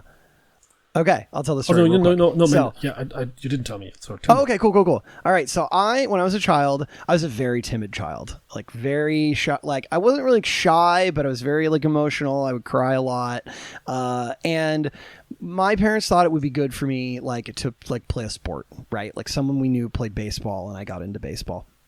On the very first day of baseball practice, the pitcher threw the ball and hit me in the chest, knocked the wind out of me. Okay. Oh, yeah, I cried. That's going to make you happy, huh? Yeah. But they were like, hey, like you signed up to play baseball. We bought uniforms. Like, you know, they would basically be like, once you sign up for a thing, you need to stick it out. Right. Which I think is fair. Right. At least for whatever amount of time I had set up for. So they wanted me to go to baseball every week. And we got an America Online disc in the mail. And I asked my mother, I don't know, maybe 8-9 years old at this point. I'd have to check the year, but I was pretty young. And I asked my mother if we could get the internet. Okay. And she was like, well, I don't know about getting the internet. I don't know. Like, we've been talking about it. If you know, when you go to the baseball game today, if you hit the ball, we will get the internet. Okay. So I went up to plate and I'm like shaking because I'm this kid, right? And like I'd gotten beamed and I'd like flinch every time the ball would come, and they throw the ball and I hit it. Okay. And it flies out into the field and a guy catches it. So I'm immediately out. Right? Yeah, fly out. Yeah. I know. Right. I'm running and I'm just jumping up and shouting, we're getting the internet! We're getting the internet! And I turn to my mom and I go, Mom, we're getting the internet! And I was so fucking excited. It didn't matter. Like, I didn't care that I hit the ball. I didn't care that I was out. It's just a child jumping up and down on the baseball field screaming, we're getting the internet. And we did. Did you ever talk to your mom about this later on? Like, reflect on it? Like, was she happy for you? Oh, she was. Yeah. Oh, cool. I think she would have gotten it anyway, but it was a way to get me to like try and be brave after this experience where I had gotten beamed. Yeah. Have you tried to be more brave after that, or did you go back to playing Doom all day? No, I'm just a total baby about everything. That's fair. No. Anyway, so yes, that is what it was like back then. So we're getting the internet. That's a good start. All right. Thank you. Yeah, I'm glad you enjoy it. Okay, so if you remember at this time, Sean Green had started working there, right? I had his face up on the thing. They had him really dig into the tools of like, you know, doing a whole bunch of stuff. Like, you know, he's learning things, he's building things, he's updating things, he's doing online support, but they needed somebody more who could do like more stuff with tech support and online support and things like that. Like they basically just needed somebody who could like help out more. So they hired they hired this guy, American McGee. This is American McGee. Do you know the name American McGee? Yes, because he's also from id Software. Well, yes, he's from id Software. That's all I know about him. Okay, cool. Well, then we'll talk about more when he does later. I won't do a long deep dive, but American McGee They hire him around the end of 1993. American McGee had a really crazy backstory. I'm not going to do a whole prologue episode on American McGee, but I mainly just want to know why he's called American McGee, but you just keep going. Maybe you're going to explain it. It was like a name his mother came up with. I think she was like kind of like a hippie, and I can't remember the exact reason that she chose American, but it was like some reference to something that she liked. What could it be? What could it be that she liked? Like maybe, I don't know, American McGee. It's like a vague reference to this ancient country that nobody has ever heard of. Just so people understand that I have deep thoughts about naming people. Well, American, at the Fucking age of Americans. 11... At the age of 11, American was gifted a computer by his uncle, which got him into programming. This landed him into a specialized school for computers, where he started stealing the computers to sell them and buy his own computers. Like a true He had many American run-ins. McGee. That's right. He had tons of run-ins with the law, and he also had a very crazy father who literally tried to murder him one night. That was a whole story. At the age of 16, he came home one day, and his mother, the one who had named him American, had literally abandoned him. Like every child's worst nightmare, he comes home, house is empty. She had gone off with like her partner and sold the house and was basically like, here's your stuff, get out. 16 years old. He drops out of school, works a bunch of dead-end jobs, ends up at his uncle's repair shop. And during that time, as he's working on cars, he becomes neighbors with John Carmack. The two of them become friends. Carmack hires American on to do tech support for Doom. And I that's can how see he gets there. I can see how he was able to connect to John Carmack. Mm-hmm. Because he also had a rough childhood. Yep, a lot of different ways, right? So now he's on the team, and now you get to see a group photo. But Dave Taylor's not in this one because he missed the photo shoot. So,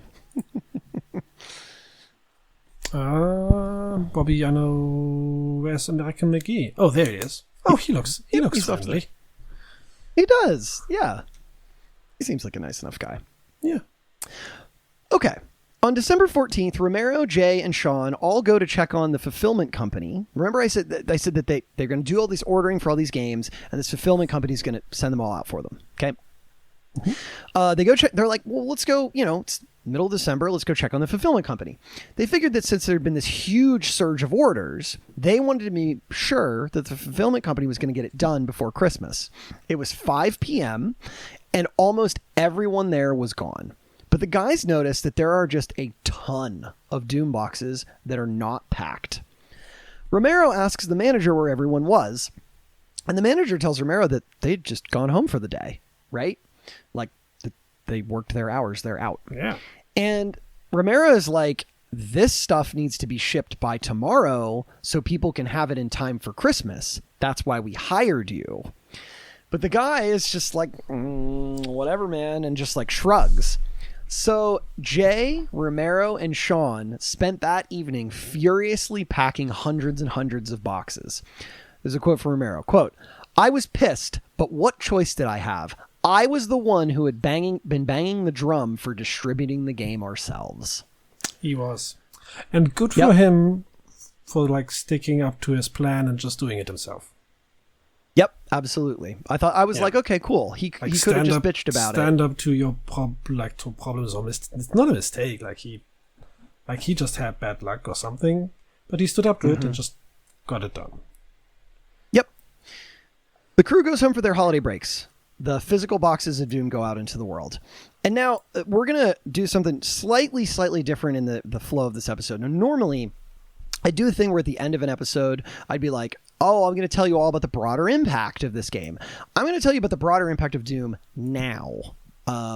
Because I think it's good to talk about how much Doom changed the gaming industry. And like, I don't think it's an understatement to say that Doom might be one of the most influential games ever made. So absolutely. Doom is a game that people know that never played the game. Doom is so relevant that it's like a colloquial term that you can use to describe something video gamey.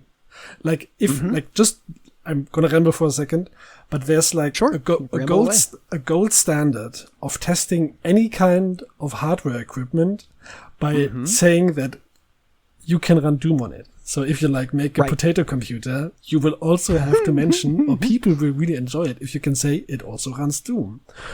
Yes. Yeah, you can run Doom on pretty much anything. And part of that is just because of the code is out there, the elegance of the code, and also technology is advanced to such a point that you can run Doom on a lot of things now, right? But yes, it's kind of like a benchmark. So yeah, I wanted to just lightly dig into this because it will affect the rest of our discussion of Doom once you have this idea in the background, okay? Yes. So much like Wolfenstein 3D, Doom shipped with the sort of par time mechanic where you could try and beat a level in a certain time, but it did something a little bit different. It would also record your keystrokes if you wanted it to. So you could tell it, record my keystrokes. And then it would create gameplay files that they called demos, which were small files that you would share online. So you'd take this real small file and all it was your recorded keystrokes and it would sort of feed it in. And then you could sort of, quote, watch a video of it, right? But it wasn't really a video. It was like a recreation of what you had done. Romero said he created it because he just thought it would be really cool if people could share it, like how they beat levels with each other. In January, like right afterward, a university student created a server for compiling demos. Then that spawned a community around sharing those demos. And then a board was made a year later for the specific purpose of competing for times. And that solidified what would be the Doom speedrunning scene because you could share gameplay with other people. And this was really novel in 1994. And it is thought that, again, id Software didn't invent speedrunning, but these demos are what are thought to have popularized speedrunning in gaming culture. Yeah, I think what we have to mention, in this, we always like to say that something is the first, and you are careful for a good reason. But to be the first to make something accessible is sufficient to call something a first. Like if there was something before it, but it was not accessible enough, then it was not the first. Yep. I think that's fair. Yeah. So really, this takes off in that regard. The multiplayer aspect of Doom and the push for competitive gaming was very novel. Doom would eventually be played in the first modern computer-based tournaments. From this, an esports community formed around it. And just the existence of this multiplayer, the game, these events, it shifted public perceptions rather, not only toward online gaming, but gaming in general. So now people who don't even care about games, they're I don't want to say they're being forced to see this, but it's everywhere. Yes. And so this success of Doom, it couldn't be ignored when everyone was playing it. And I've read some thoughts from different video game historians who really think that Doom is the impetus for what would be a large-scale paradigm shift in the industry. We talked before about mods. The ability to mod Doom increased its popularity. The source code was easily accessible. By the end of January, another university student had put together a group called to create the Doom Editor utility, which allowed people to start making custom levels. Some of those mods, wildly popular. Thousands of them start being made. And what was fascinating, we're always like, oh, cool, mods do this. They add to the life of the game. They popularize the game. You can change things. But one thing I hadn't really thought of was I was reading something that said, you can think of this modding scene as a training ground for young developers. Yes. Right? Because now not only are you playing the game, you learn how to change it. Right? And we will absolutely touch on this aspect again. Somebody gets hired there later that was a Doom modder, and that's how he got into programming. But we'll talk about him later. I can only think of one studio for sure, but a lot of big studios that are big gaming studios today came out of the modding scene. And the one that I can think of is, I think, Gearbox, because they started as Half-Life modders, and that I think is really cool. So yeah, the modding scene was always the training ground for turning into video game designers. Yep, absolutely. And it's really cool that this was kind of also the first, probably not the first application, because modding was around before very clearly, but modding has always been a training ground for learning how to do programming. Yep. Of video games. Yeah. Other things, shareware as a concept, again, not invented by Doom, but it forced the industry to reconcile with how much money can be made with different forms of distribution other than just retail sales. Other companies started realizing they needed in on it and that they could make a lot of money if they also themselves released demos of their games. So magazines would put together demo discs and distribute them. I personally have some very fond memories of playing PlayStation demo discs that I would get every month in a magazine. PlayStation demo discs, yes. Loved them, right? And what did I do? I went out and I bought many of the games that I played demos for, right? I played Descent on, I think, a PlayStation demo disc. Mm-hmm. And I think Descent is one of the games that also kind of spawned out of the hype of Doom. And I only now thought of that. Yeah, so I can't remember years, but it's one of the games that's looked at as sort of changing that first person's perspective in ways that other PC games had not at the time. Yeah. We could do an episode on Doom, or Descent rather. We're doing an episode on Doom right now. Yeah. So this system gets adopted by the industry. It worked well. Doom being in 3D also set a standard for other games and spawned a lot of games in the industry that they would call Doom clones. This is a Doom clone.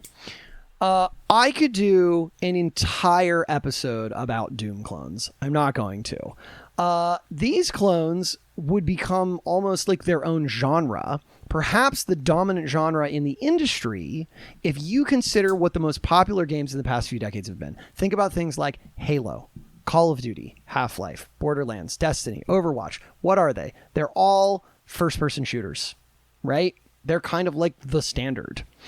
But the FPS genre had to take off somewhere, and that place, to me, is Doom.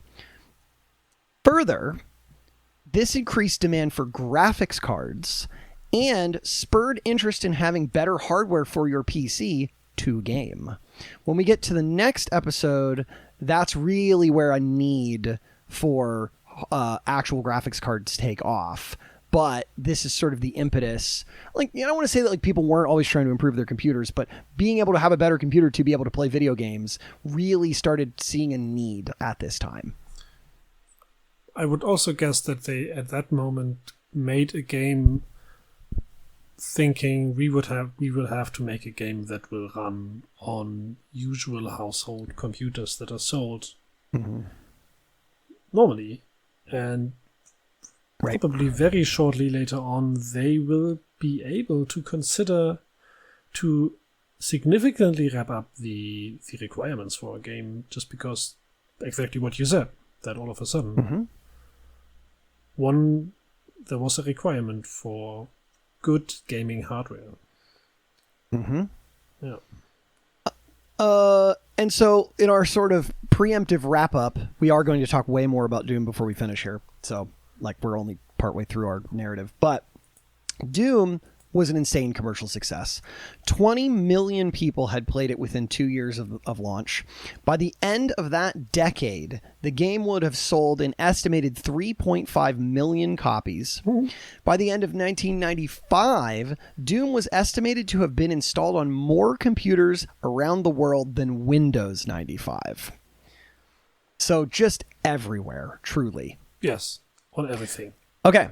We're going to snap back to the timeline. It is January 1994. The team has returned from their holiday vacations to find out that their entire fucking world has changed. Calls, emails, letters, people, they all start flowing in. If you remember, Doom had not really received a ton of attention before release, so when it hit the market, they are flooded with requests for interviews. They said yes to most of them, but the team was not prepared for the attention. If you remember, they've been going pretty much solo here. They've cast off a lot of their sort of vestigial groups other than themselves. And they've been very isolated due to their very hard work ethics, right? Right. They didn't have a PR firm. They didn't have a marketing agency who could write statements for them. No one to coach them. But someone had to talk to the press. Do you need to do an interview? Who's going to do it? Carmack wasn't comfortable in the role. Adrian and Kevin did art, but couldn't talk about the other side of things, the programming, the game design. Jay has no issue with the media, but really only knew the business. So that meant, who's it going to be? Who's going to do all these interactions? John Romero. Jay said this, quote, "We made a conscious decision. Romero wanted to be the rock star, and he started to dress in the role. At the time, the industry needed a rock star. The company and the software happened to be there, and we had a guy out in front willing to take the mic and play the lead singer, so we pushed him out there." So they're like, Romero's going to be our front man. All right? He's going to talk to all the media. Yeah. Cool. I think so. And the media absolutely ate it up. Here's John Romero. He's got long black hair. He's super into gaming. He likes metal. He drives fast cars. He's death matching all the time. It's screaming at the top of his lungs. Then magazines pick it up. They start calling him gaming's first rock star. And many of them wanted to know, Doom's crushing it out there. What is next? The answer, Doom 2. They were really eager to work on another game, and it would repeat their pattern so far of doing a shareware release and then a retail release of something.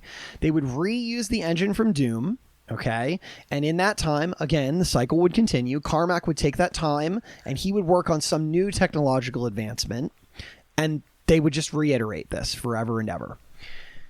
They decide at this time also that because they're pulling in so much cash, that they're going to recognize the contributions of both Jay and Kevin, and they give Kevin ownership of the company and they give Jay a larger ownership of the company. They bring them in as full owners. Yes. Okay. Which is great. Good for them. Jay tells the team that they are on track to make $1 million in sales just from Doom, just in their first month. Everyone immediately gave themselves a raise to $100,000 a year. Because, of course. Yeah, why not? They also discussed giving themselves bonuses, and they started buying cars. Adrian bought a Dodge Viper. Kevin bought a Corvette. Carmack was eyeing a red Ferrari. Let me see if I can do it. A red Ferrari Testarossa. There we go. And told Romero to come to the dealership with him. Romero was smitten with the cars. And Carmack tells him, well, you should get one too, right? Romero's like, okay, I want one, and I want it to be yellow. So Carmack's mechanic goes out and finds one for Romero. A 1991 Ferrari with 5,000 miles on it in perfect shape for $107 and $500. Romero said that he felt that he absolutely needed to buy this car. But if you remember all the way back to the first episode, he had declared bankruptcy while he was working at Softdisk. No. What is the man to do? He goes back to the office and said, quote, "That's it. I want this car. Let's give ourselves $110,000 bonuses." The motion carried. The motion carried, and they all did, because the office was making $50,000 a day. They didn't give a fuck. So now they're buying cars. Romero, he's the front man. He's out there buying cars. He's a rock star. But he's also the guy who would develop the IP further and do all of the quality control over the various agreements that would come in from other companies. So they're getting all these requests to partner. People want to write Doom novels. They want to write hint books. Companies want to pay them to license the Doom logo to put it on shareware boxes. Companies come in and ask them if they can use their engine. Jay was suddenly becoming the sole business guy for a small company that was exploding. So Romero spent, while we're talking about this next year, Romero spends a lot of that time trying to vet projects so that Jay could then negotiate the deals. So he'd be like, this is a good project. This is a good company to work with, whatever. Jay, go out and negotiate prices. Yep. But they're a very small team. So Romero's very choosy.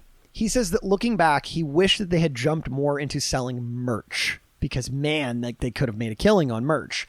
But that's many years of hindsight behind him, looking back. Yeah. Now, one of the business opportunities that Romero is looking at is a business venture with a company called Raven Software. And we'll pull them up. You mentioned them before, right? They met them back in the north, right? Yes, they met them in Wisconsin. And they made Shadowcaster using the Wolfenstein engine. Yes. Right? Good memory. We'll worry about the guy on the right here in a minute. So Romero had an idea. Well, what if they got them to use the Doom engine to create a game? But this time, id would publish it. So he pitches an idea to Raven. Romero would be the executive producer of a game that they would call Heretic, and it would use sort of like the Doom engine to make a game in a medieval setting. Id would buy Raven Next Step workstations, because remember, they're all using these really cutting-edge Next Step computers, and then pay them to develop for id. Everyone agreed to this, and there were some early issues with the contract, but they get this ironed out very quickly, and Raven starts working on this game. I won't dig too much into the development of that game, but an important takeaway that's going to become a theme is that Romero at this time, in addition to his work at id, starts supervising large projects at other companies. Okay, so keep that in the back of your mind there. Yep. The team ran into an issue early on where a company in Japan called Data East filed a trademark for an arcade game called Gate of Doom, and then decided to sue Doom, id Software, because they're like, oh, you've infringed on our copyright, and they sue them for $1 million. From Romero's book, quote, Jay immediately flew to Japan to try and work out a deal. He said the negotiations took about 5 minutes. They all sat down around the Data East conference table, and their lawyer demanded $1 million. Jay countered with $250,000. They countered with $500,000. Jay said, it's a deal. Case closed. Jay flew back, happy we didn't have to pay them more. End quote. Now, I personally think, I think that's just them getting fleeced for $500,000. But they claim that they were like, we didn't want to get caught up in this really lengthy trademark battle, and they were making so much money that they just didn't want to put the time to press the issue. They're like, fuck it. $500,000, that's 10 days of what we're bringing in. Fuck it. Make them go away. Right. That makes sense. And they probably also just take the lesson that they probably could have protected themselves from that by trademarking sooner, I guess. Yeah, I think one thing I notice a lot here, and they never really talk about having a lawyer in or anybody to I think do we talked the legal before side about of things. how they really need a law department. Yeah, yeah, they need some staff, I think. Yeah. HR, but anyway, law, all kind of to keep the house clean. Yes. The id mom can't do everything. Okay, so the team started having early design meetings in January to map out Doom 2. What's it going to look like? They keep asking the question, how do you follow up something as good as Doom? How do you top that? During one meeting, they just decide that the formula is perfect. Why do they need to change much? The new game should just build on what they had. We don't need to reinvent this. So they don't. Doom's out there taking over the shareware market, and other companies, as I said, are calling. They get a call from a guy named Ron Chamowitz, or Ron Chamowitz. I never looked up pronunciation, but Ron. Romero described him as, quote, a super smart multi-millionaire hustler. He discovered and managed Gloria Estefan. He turned Spanish pop idol Julio Iglesias into a household name in the U.S. His company, Good Times Home Video, orchestrated Jane Fonda's mega-selling workout videotapes. Okay, so he's got a lot of so he's like a multimedia conglomerate guy that just sells entertainment media basically stuff? Okay. His whole thing, just to sort of summarize, is that he had done all this stuff in the entertainment industry, and then he slowly started realizing he was going to work his way into the computer industry. Okay, and then, so not just computers then he's like, well, shit, video games. I could publish video games. The shareware market's great for that. I could tap into that. So he creates a company called Good Times Interactive, or GTI. He flies to Texas to meet the team and offer them a deal selling Doom 2 at retail. And much like everyone who met them, he is very surprised when he walks into a bunch of very young-looking, long-haired guys hanging out in shorts, and they're all hanging out in this office that's just fucking trashed. But appearances can be deceiving, and he realizes that they are smarter in their business chops than he expected. The id team tells him they had just cast off middlemen. Spear of Destiny had not done well compared to the shareware version of Wolfenstein, so why do they need him, right? They don't need more middlemen. He makes this case that they're selling a lot now, but what if they could sell 5 times that amount on retail shelves? Shareware was underground. Retail was mainstream. And importantly, Ron and GTI was Walmart's go-to provider and gatekeeper for what software would be sold in their stores. So if they needed new software, they would go to him and he'd be like, this game's cool, or this will sell well, or this won't. So he was their guy. He was the fucking keys to the Walmart kingdom here. And so for developers at this time, massive offer. For example, to some of you who have grown up having Steam your whole life, Steam wouldn't exist for another 9 years. So if you wanted a game, you got to buy it in a store or you got to do the shareware business. Oh, and the Steam in the beginning was a huge piece of shit. So the Steam as we know it today wouldn't exist for a much longer time. Absolutely. So Ron says, the team, he's making them a massive fucking offer, but they don't get it. So Ron says to them, how can I prove myself? And Jay tells him, quote, sell 30,000 copies of Commander Keen. And he expects Ron to roll his eyes. Ron just confidently says, done, and cuts a purchase order. He sold 30,000 copies of Commander Keen in a month. So he's got the chops. And they were like, okay, maybe this guy's not fucking around. Okay, nice. So they cut a deal with him for a retail release. Negotiating with Ron ended up being easy. id kept creative control and all of their copyrights. The box art would feature their logo prominently, so people would know it was their game. Ron agrees and says that GTI will put $2 million toward advertising for Doom 2. So, for context, the advertising budget that he's pitching them was more money than id had spent making every single one of their games up to this point combined. Quote, an almost inconceivable amount of money for a company that previously promoted its games by posting them on the internet for free. But I guess we've ramped up. Ron comes from a completely different side of society, and he likely understands the entertainment industry, especially the mainstream entertainment industry, much better than they do. So he probably has like a good idea about how to approach this and how to disrupt the market and stuff like that, like how to just infuse things with money and how much it will turn into more money. So right, and I think he's a very useful asset for them. I agree. In him locking this down too, if he knows that Doom is big and it doesn't really have retail releases in the same way, he knows he can corner this market and make a shit ton of money, even if he gives them pretty much everything that they want. Right? Yep. Very savvy. As Doom picked up speed, the guys started getting shown mods that people in the community were making of their game. They had expected this. Remember we talked all about how the modding community blew up, right? They had made it easy for people to add their own creations to the game without overwriting the original code. Carmack even made the Doom level editor utilities available for people on the internet so they could make their own material. I don't even know how to say this, but this is just so fucking different from the industry at the time to release your code like this. People couldn't imagine just freely giving out your code. It was to be protected and no one could touch it, right? But they're like, this is how we do things, right? We want people to do things with us. And Kevin and Jay would always push back. They always push back on having this happen, but Romero and Carmack, they want this hacker mentality to sort of be sort of their ethos.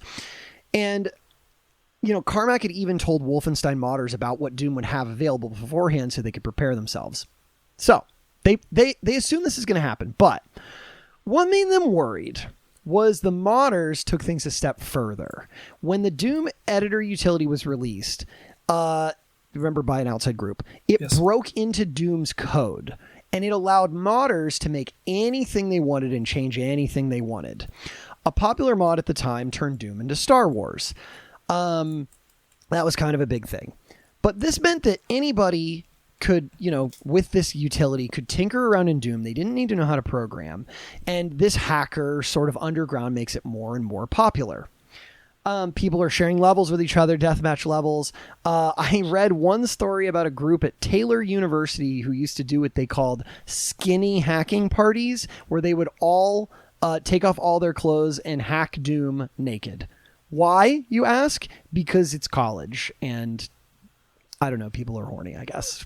So the vision we Europeans have of how you Americans conduct in college is that you are completely unhinged because you all of a sudden turn 21 and can drink alcohol, and the ones that survive can then try to live the rest of their life being slowly strangled by the crippling debt that they have accumulated. That's a pretty fair assessment. Yeah. So with all these mods and skinny hacking parties and all this stuff, and they're like breaking into the source code of the game, then some of the guys at id start to worry a little bit. And they're like, maybe we gave them too much power. And like, what is the legality of people using this for things? So they finally decide that maybe what they'll do is they'll write up some legal terms for the hacking community. They're just very basic things about, hey, if you're going to do this, you can't make money off of our product and you have to do XYZ with it. Like, id is like not absolved from providing you any support if you fuck your game up, like all that stuff. A lot of software licensing is about preventing damage that is caused by your software if it is changed in any way. So if you even if you use even if you create software that is open to everyone, you often apply a license to it, like the GNU license. So if someone uses your software or changes it, that you are not responsible for any damages that their software or your software causes by their use. So thinking about license, and again, having a law department that handles these kinds of things is essential if you create software. Not to mention, they cast off like all of their other people who would do this shit for them on the back end. And so now they're having to deal with it themselves. Yes. Right? So, okay. With all that, the antics in the office just fucking escalate, and it is fueled by deathmatch. Tom is gone, so his antics are gone, but Sean Green becomes the replacement for Tom in many ways. Sean told stories of how entire days of work time would just be taken up playing deathmatch with Romero. They would just play video games all fucking day.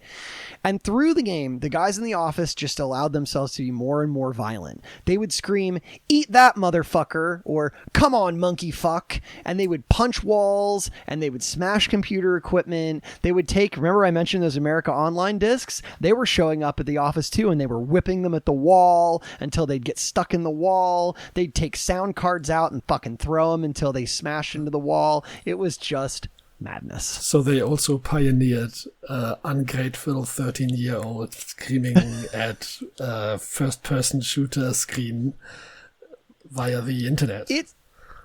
It's funny you mention that, because we will get to a story a little later about Romero going to a Doom match and being Romero, and everyone there doesn't know how to fucking handle it. So we'll get to that. Well, good. 1 second here. Yes. Okay. I have some pictures. Here are some pictures of their antics, or just a few pictures from that time.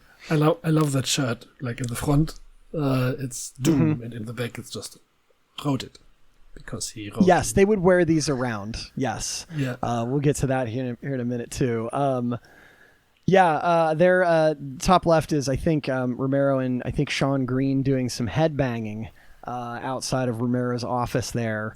You can see the second picture is Romero, Kevin, and Adrian. And then the bottom pictures are one I pulled from a magazine where Sandy had done an interview, and that's Sandy in that Doom shirt there. So. Yeah, nice. The team decided that the game would be around 30 levels, plus 2 secret ones with some intermissions. It was a lot of work for the team, especially with Romero being pulled in all these different directions. So they start talking about bringing on a level designer. Well, remember that American McGee had been hired on, and he'd only been there for a few months, and he had said, he's doing tech support, but he had mentioned that he had an interest in the role. So they're like, he's a great fit. So they move American McGee off of tech support and on to making levels. So now he's a level designer. And Romero said he's a total natural. He knows how to make levels. He has a good sense of everything, but his levels were like really weird and really abstract. But you could still like have a good idea of how the player would flow through a level, and he like knew how to throw surprises in and stuff, which I know you don't know what he gets up to later, but it makes sense given the kind of stuff he does later on. Yes, yes. As the money continued to pour in, the team found ways to spend it. Adrian bought his mother a house. Romero bought a vacation for his grandparents. He gave a guy he knew a car. He bought a house for his ex-wife Kelly and his children. He sent his father to rehab. He paid for business startups for members of his family.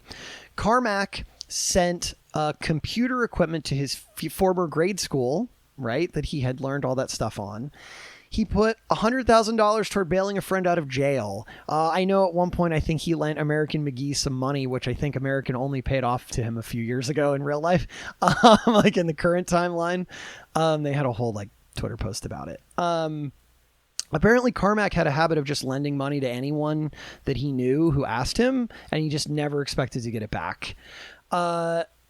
They all put in, which by the way, I just want to say in real life, I have a thing where if somebody ever asks me for money and it's something that I can do, I give it to them with the expectation that I could lose that money and never get it back. But if I don't get paid back, I never lend them money again. Does that make sense?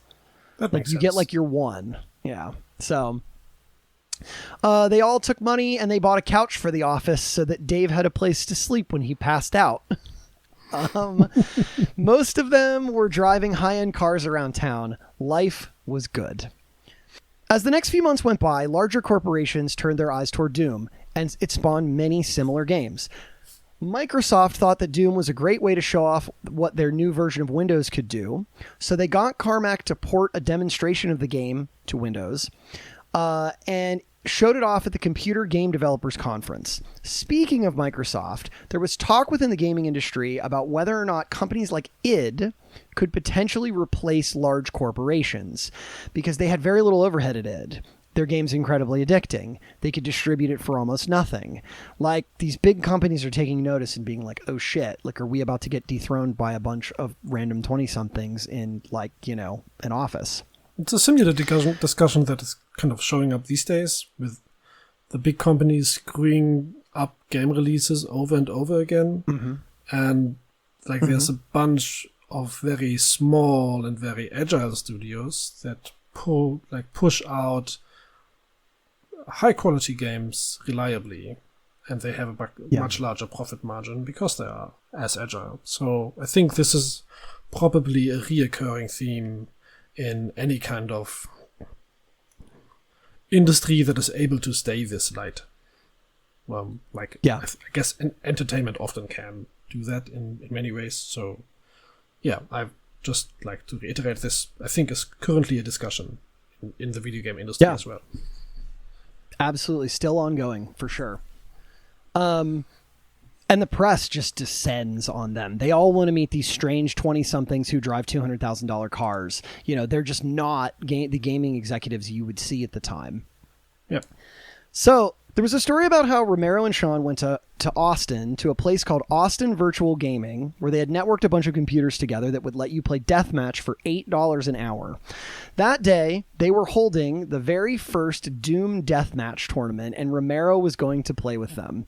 In front of the store, a bunch of gamers threw themselves on the ground and began to chant, "We're not worthy! We're not worthy!" Just as they did at Sierra. That is so cool. Yep. It was surprisingly common how times change, right? Yes. Some of the other staff recall being really embarrassed by this whole spectacle as it would occur. Jay would call it nerd worship, and Romero was very much into nerd worship.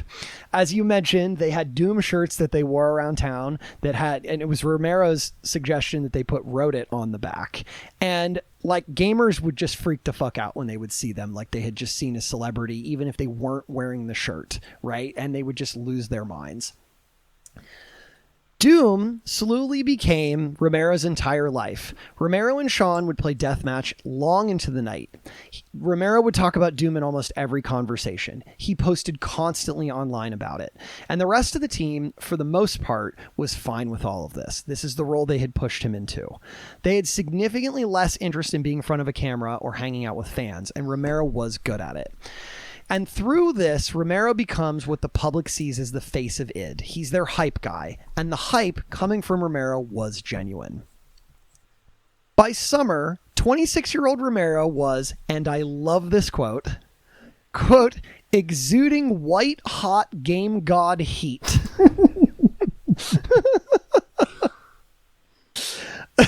There was a story where he went to a tournament, and the reporter asked him why he had come to the tournament that day, and he said, so we can beat everybody.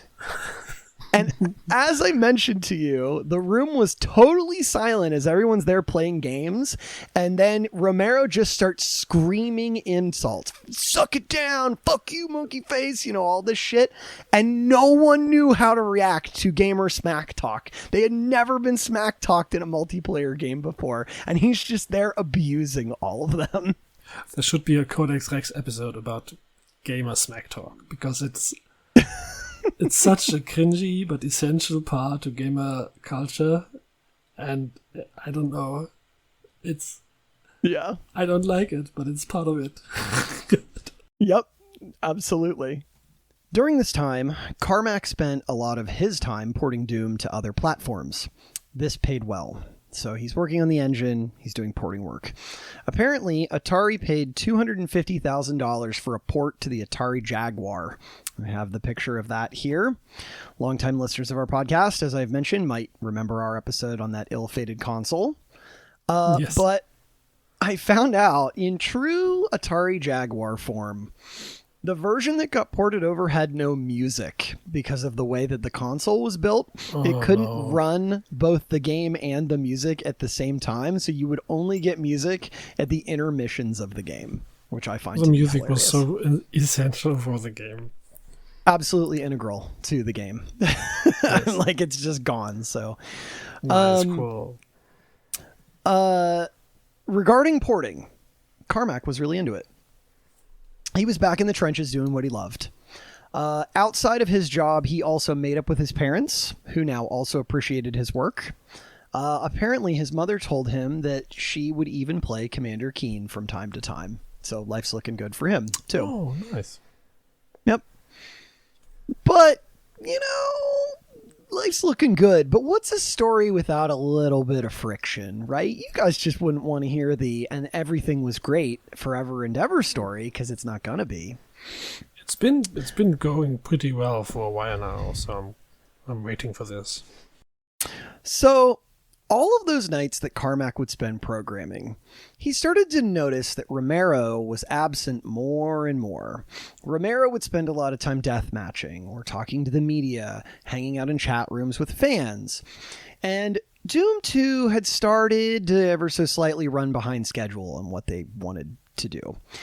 Romero was supposed to be creating levels, but the company instead had to rely more on Sandy Peterson and American McGee. With 32 levels in Doom 2, Romero had only made 6 of them. Romero's defense, when this was brought up, was that his levels just took more time to make. But Carmack was very worried that Romero had started to lose his focus at id. And with Romero managing this other game that Raven Software was doing, Carmack is thinking that this is taking him further and further from his projects at id. We will get back to this conflict many times. But there's this friction because Romero is sort of hitting this mindset that maybe the team should be spending more of their time enjoying their accomplishments and ditching the death schedule. Like, you can't death schedule forever. Like, rest on our laurels a little bit. But Carmack is ever focused on his work. He wants to dig deeper and deeper and deeper. And he's working on this new graphics engine. And I have just read so many interviews about how Carmack was just laser focused on his work all the time, and no one could keep up with him. And so, maybe Romero is drifting away a little bit, but Carmack is Carmack, and he can't almost think of anything other than work. Yes. On one day, In September 1994, Doom 2 was nearing completion. Romero was programming sound effects for the final boss, which was called the Icon of Sin. It is a big demon head in a wall, and you have to shoot rockets through the hole in its head to kill it. And he was in developer mode, and he's kind of walking around, and he can walk through walls, and he thinks for a second, wait a minute, did I just see my own face? Like, he's like, what the fuck? Like, have I been at this too long? Like, I'm seeing my own face in this game. But then he's like, wait a minute. And he clips again behind the boss. And in a secret room behind the boss, he finds his own head impaled on a spike. I will show you. No. Yeah. It is from an interview, which you can see here on the right. You've got Romero, you got Carmack in the back, you got Jay making a crazy face there. The article, it's called The Doom Boom. So apparently Kevin and Adrian had programmed it in that when you fired rockets into the head, they didn't hit like some hitbox inside. They would then fly into Romero's head, but players would never see it, with the implication that Romero was the icon of sin, right? Oh. To like tease him a little bit in that way. Yes. Romero decides to play along and kind of get back at them. And he goes over to Bobby Prince, and they have this idea that he's going to add in the line, "To win the game, you must kill me, John Romero," which he records, and then Bobby alters it and plays it backward. And so when the team starts testing it after that, they notice that like something has changed and that he knows, and he like lets them sweat a little bit thinking that he's mad, and he's just like, no, I'm just fucking with you too. And they all laugh about it. But that's why you can see John Romero's head in the wall at the end of Doom 2, if you know how to get to it. I mean, he was used to the constant pranks and stuff. That was their office culture. So it makes sense that he just got back at them and then they kind of get off it. Yep, absolutely. Yeah. Doom 2 was released on September 30th, 1994, though Romero said in an Instagram post that it actually hit Europe a little bit earlier due to a decision that a publisher made, but that's roughly when it hit. Their publisher, GT Interactive, had put together an initial shipment of 600,000 copies. It was such a fast-selling item that some of the largest retailers didn't even take time to put it on the shelves. They would just wheel in a pallet of games to the front of the store. People would come in, grab the game, and immediately take it to the counter. GTI had expected the copies to last them 3 months, but 3 months' supply in GTI's eyes sold out in 1 month. So just gone. Yes. They had to make more. So yeah, there's the box, right? It says Doom 2, special bonus, includes the first episode from the original Doom. It's just the shareware version, right? It says, let the obsession begin again. This is, just from my own personal story, the first interaction I had with Doom. If I remember correctly, my uncle came in one day and he had all of the floppy disks, multiple floppy disks to install Doom 2. And I remember him putting in all the floppy disks and waiting for it to install. And then I watched him play it, and then I tried to play it, but I was very young, and it absolutely horrified me, and I never touched it again. I think my first contact with Doom was much later because my brother got really into Linux, and we kind of got ourselves Linux onto a machine as an operating system. And with Linux, you could kind of get a lot of free software by simply downloading it and then installing it by yourself, since you can... Right. You have a lot of power on that operating system to do whatever you want. And we just found a clone of Doom and played it because we were looking for games that we did not have to spend money on because we didn't have any. And we just found the Doom clone, and that's how we encountered Doom for the first time. Oh, that's really fun, man. So yeah, it just totally takes off. Completely takes off. On October 10th, 1994, GTI held a press event and a party in a very trendy nightclub in New York City called Limelight that had once been a church. They called it the Doomsday event, and they flew the team out from Dallas to be here.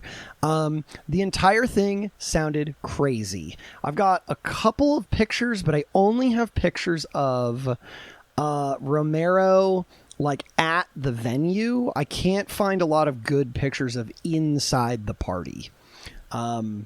So this is the best I got for you. Just people everywhere. The idea is that they would decorate it up to look spooky with projectors displaying demons from the game, blasting the game's music. In the center, they had a big place to play deathmatch, and they even flew people out to play. There were reporters that are there. They're just fascinated by this whole thing that like involved the internet. Ooh, the internet, right? And like, there's this heavy metal music. There's people. They're in this old church. They've got all this crazy shit going on, and it's this big spectacle for the media to eat up. And there's a lot of surprise by people in like sort of greater culture at this time, because there was this idea that maybe people had kind of underestimated video games and that they were like really becoming something that could be at the forefront that you see in society. And so, is this turning into some kind of movement? Like, what is this? And there were like protesters who showed up, like religious protesters who tried to disrupt the opening ceremonies. The media fucking feeds into that. Romero says the whole thing's just incredibly surreal because, as you mentioned, games for them was really solitary. It's this thing that they're all just kind of doing like alone. And now they're in this nightclub and it's full of people who are all freaking the fuck out of the release of this game. And like, I think like it's not that crazy to see like a big, like some kind of like a launch party, something, for some games these days. But this was really, really novel at the time. Doom also seems like something that this huge evangelical group of people in America can really focus on to get mad about. Yep, it's all the ills of society. Yeah. Yes. And there was a lot. This is only kind of a few years off of the Satanic Panic, right? Like, it's not that far off. And I remember being a child at this time and hearing some of the runoff of that, of like, everything was the devil, everything was witchcraft. This place was going to lead this. You play Pokemon, it's going to lead you to damnation. It was whatever the popular thing was. But this was like demons, right? This was like really graphic imagery, and so they really latched on to this. Yeah. Okay, but the key thing happens at this party. There are two guys, Bob Huntley and Key Kimbrell. I do not have pictures of them, unfortunately. They are two guys in Texas who worked at a company that made kiosks for gas stations. And business at the gas station kiosk production company was not great. They had both gotten hooked on Doom, and they had a thought. What if you could play with people who weren't linked up to your modem? What if you could play with random people on the internet? So Bob tells Key if Key could make something that could do that in 6 weeks, Bob would get like a talk to id. Like, he's like, I can get us to, to talk to id. And Key does it. Okay, he creates a program very rough around the edges that would let you dial into a server from anywhere. It was technically possible to use this tech to play Doom over the internet. But Bob lied. He didn't actually have any connections with id. And so he is like, oh shit, I got to put my money where my mouth is. He starts like trying to get in to talk to id, okay? And he calls the PR firm working for id, because they finally got a PR firm at this point. And he asked if he could come to the Doomsday event, right? He thinks, okay, this is the Doomsday event's coming up. This is going to be my chance.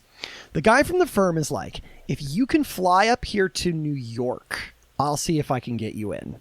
And Bob and Key have very little money for this trip, so they use all their frequent flyer miles. They pull like every string they can, and they get a flight up to New York. And when they get there, they find out that the only way that they can get into the event is if they pretend to be contestants in the death match. And so they put on deathmatch shirts. This is such a road movie plot.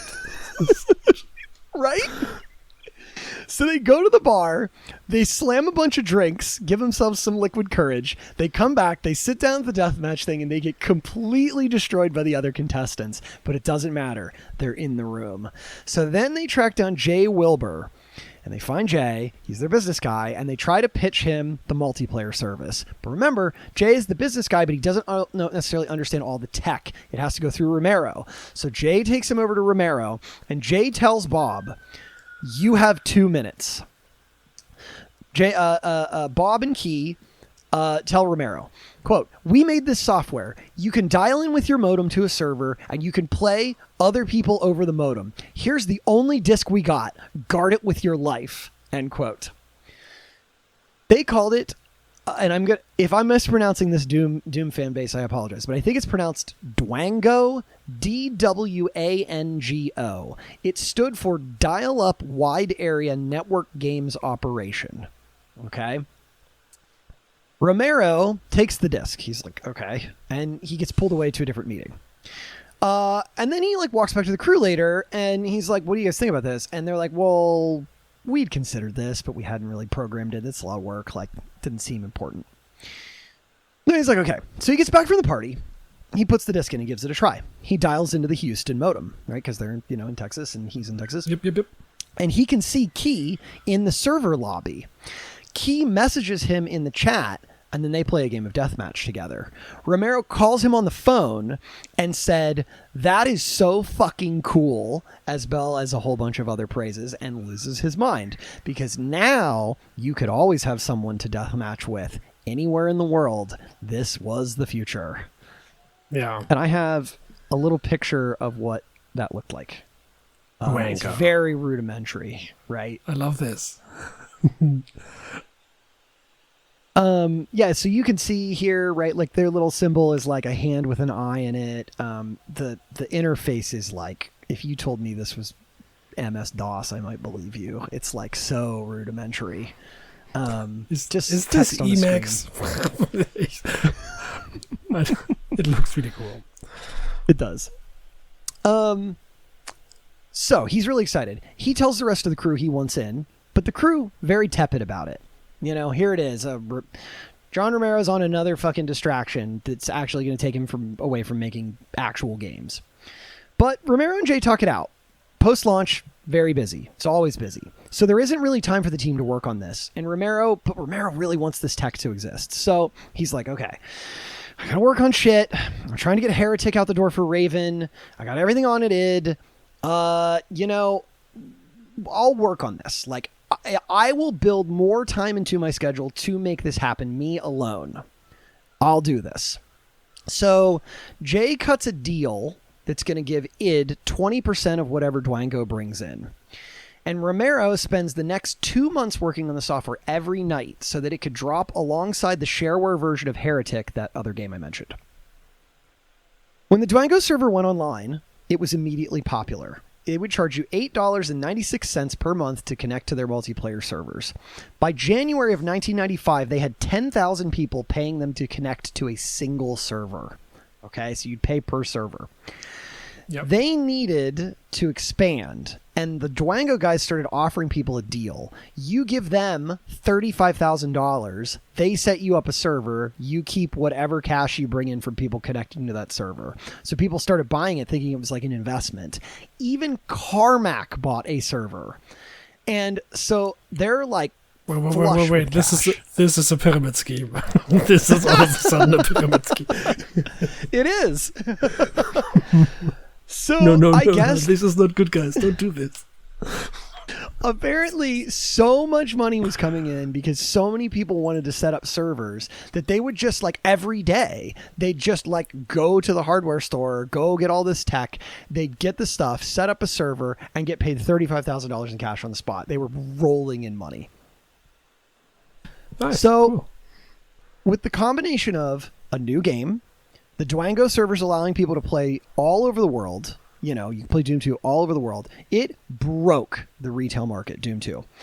It was the best-selling software product of 1994. That is not best-selling video game. Best-selling software in the world in 1994. Even better than business application stuff that was usually probably selling better than video games. Yes, even better than that. It would go on to sell 1.2 million copies within the first year. One story goes that Romero, Kevin, and Adrian took their first royalty check to the bank. 3 guys in their 20s, pulling up in a bright yellow 77 Chevy Blaze. They put their check into the deposit tube. The bank teller on the other end started freaking out because the check was for $3 million. What? Oh my God. Just These put it guys in the were tube. so rich. So much money, man. I can't even imagine it. It's hard to fathom. And they did too. They were like, some of them grew up so poor from such like disadvantaged backgrounds, really rough time, to have this money, to have things like, it's no wonder when I hear the stories of like them, like buying things for people that they cared about or like lending people money. I mean, they're just rolling in it. But no king rules forever, my son. So by late 1994, the discussion came again. What to make next? Heretic had almost released. We'll talk about that later. A flood of Doom 2 product opportunities are coming through the door, but they needed a new focus. They are high on the success of both Doom games, and the team gets together. They wanted to make something completely new. Again, as of all games from id, they would be powered by whatever Carmack could come up with. And what Carmack saw was that if they kept chasing new tech, they could move past their 2.5D engine. They might actually be able to make the first fully 3D action game. They imagine it as something that you could fully play online with others on the internet, but in full 3D with gradient lighting. And when they start talking about this, Romero cannot contain his excitement. A full 3D engine, he yelled. Romero knew that this would be a big challenge for Carmack, but he said at the time he was confident that Carmack could pull it off. Quote, with Carmack, when he says he's going to do something, it's not a wish or a possibility, it's done. And Romero excitedly says to the team, awesome, we can finally make Quake. And that finally is where I will leave this episode.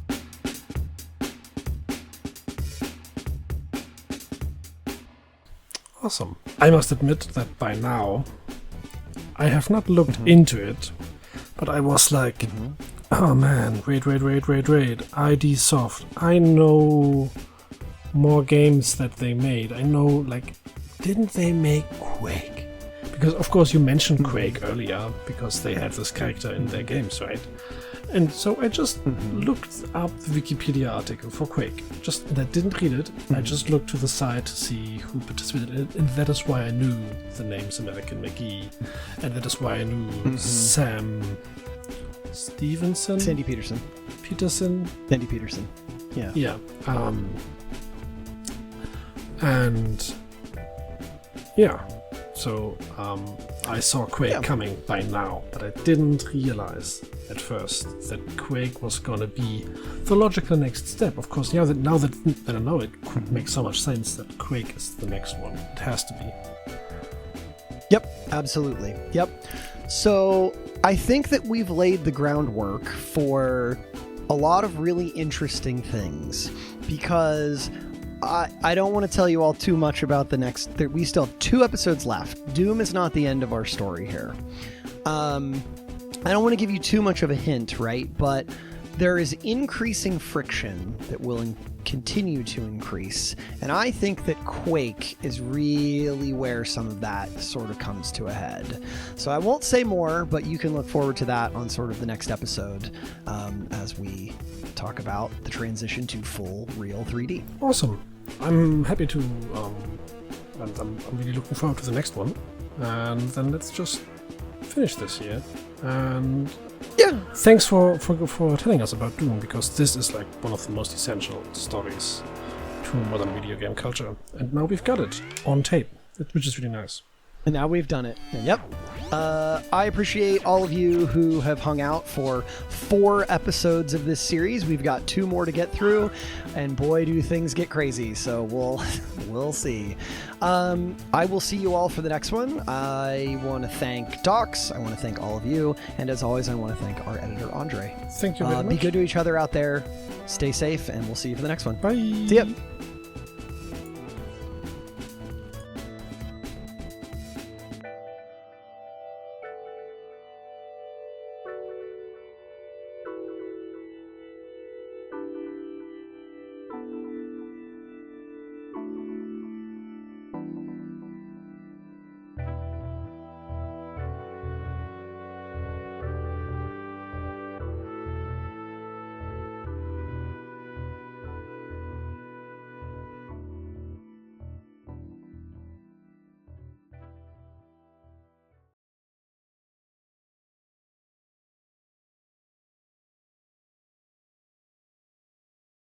It's me.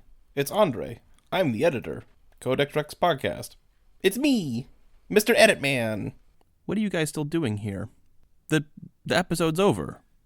Go listen to the next one if it's out. Or go out and play? I don't know. What video games y'all doing? Dox and Tyler didn't do anything crazy this episode. They didn't flub their words too much. They even clapped on time. I don't know what you're looking for here, man. Okay, well, if you're not going to leave, we can talk about Bobby Prince. I know we don't talk a lot about the music in these episodes, but Doom's music is fucking good. Alright, and if you want to write music like Bobby Prince, there's a couple things you gotta do here first. Step 1, get drafted into the Vietnam War. Step 2, become a lawyer. And then step 3, realize law school and being a lawyer sucks, and maybe you want to do something else, like, I don't know, study MIDI. And then step 4, you do MIDI, and you just play around a little bit, and then you get discovered by some random guy, and he's just like, hey, I heard you write music. You want to try writing music for video games? And he's like, yeah, that sounds awesome. Step 5, run into people at id Software, and you're like, I don't want to work on Commander Keen, but I guess I will. It's a little bit weird. But that's not what we're talking about here. We're talking about Doom. And how do you write music for Doom? It needs to be metal. These guys are into metal, and D&D, and war, and violence. Fucking, we need music that's descriptive of that. We need music that's exactly like that. Music that the demons would listen to, and the demons would fear. I don't know, try a true classic form like the blues. Except blues isn't good enough. And how do you get that? Well, first you need tritones. So if you listen to every little bit of this, you're going to hear this tritone every so often. And instead of singing the blues form where it's 1, 4, and 5, what if we did 1, 4, 6? Ooh, more sixes. Because, ooh yeah, tritones are bad. That's the devil sound. That's 6 semitones. That's the sound of the devil. And we're in hell, because we're playing Doom. And then, if you put it all together, it'll sound something like this. Except, if you didn't grow up playing guitar, and you grew up playing piano, because you were cool, I guess. Shut up and take a listen.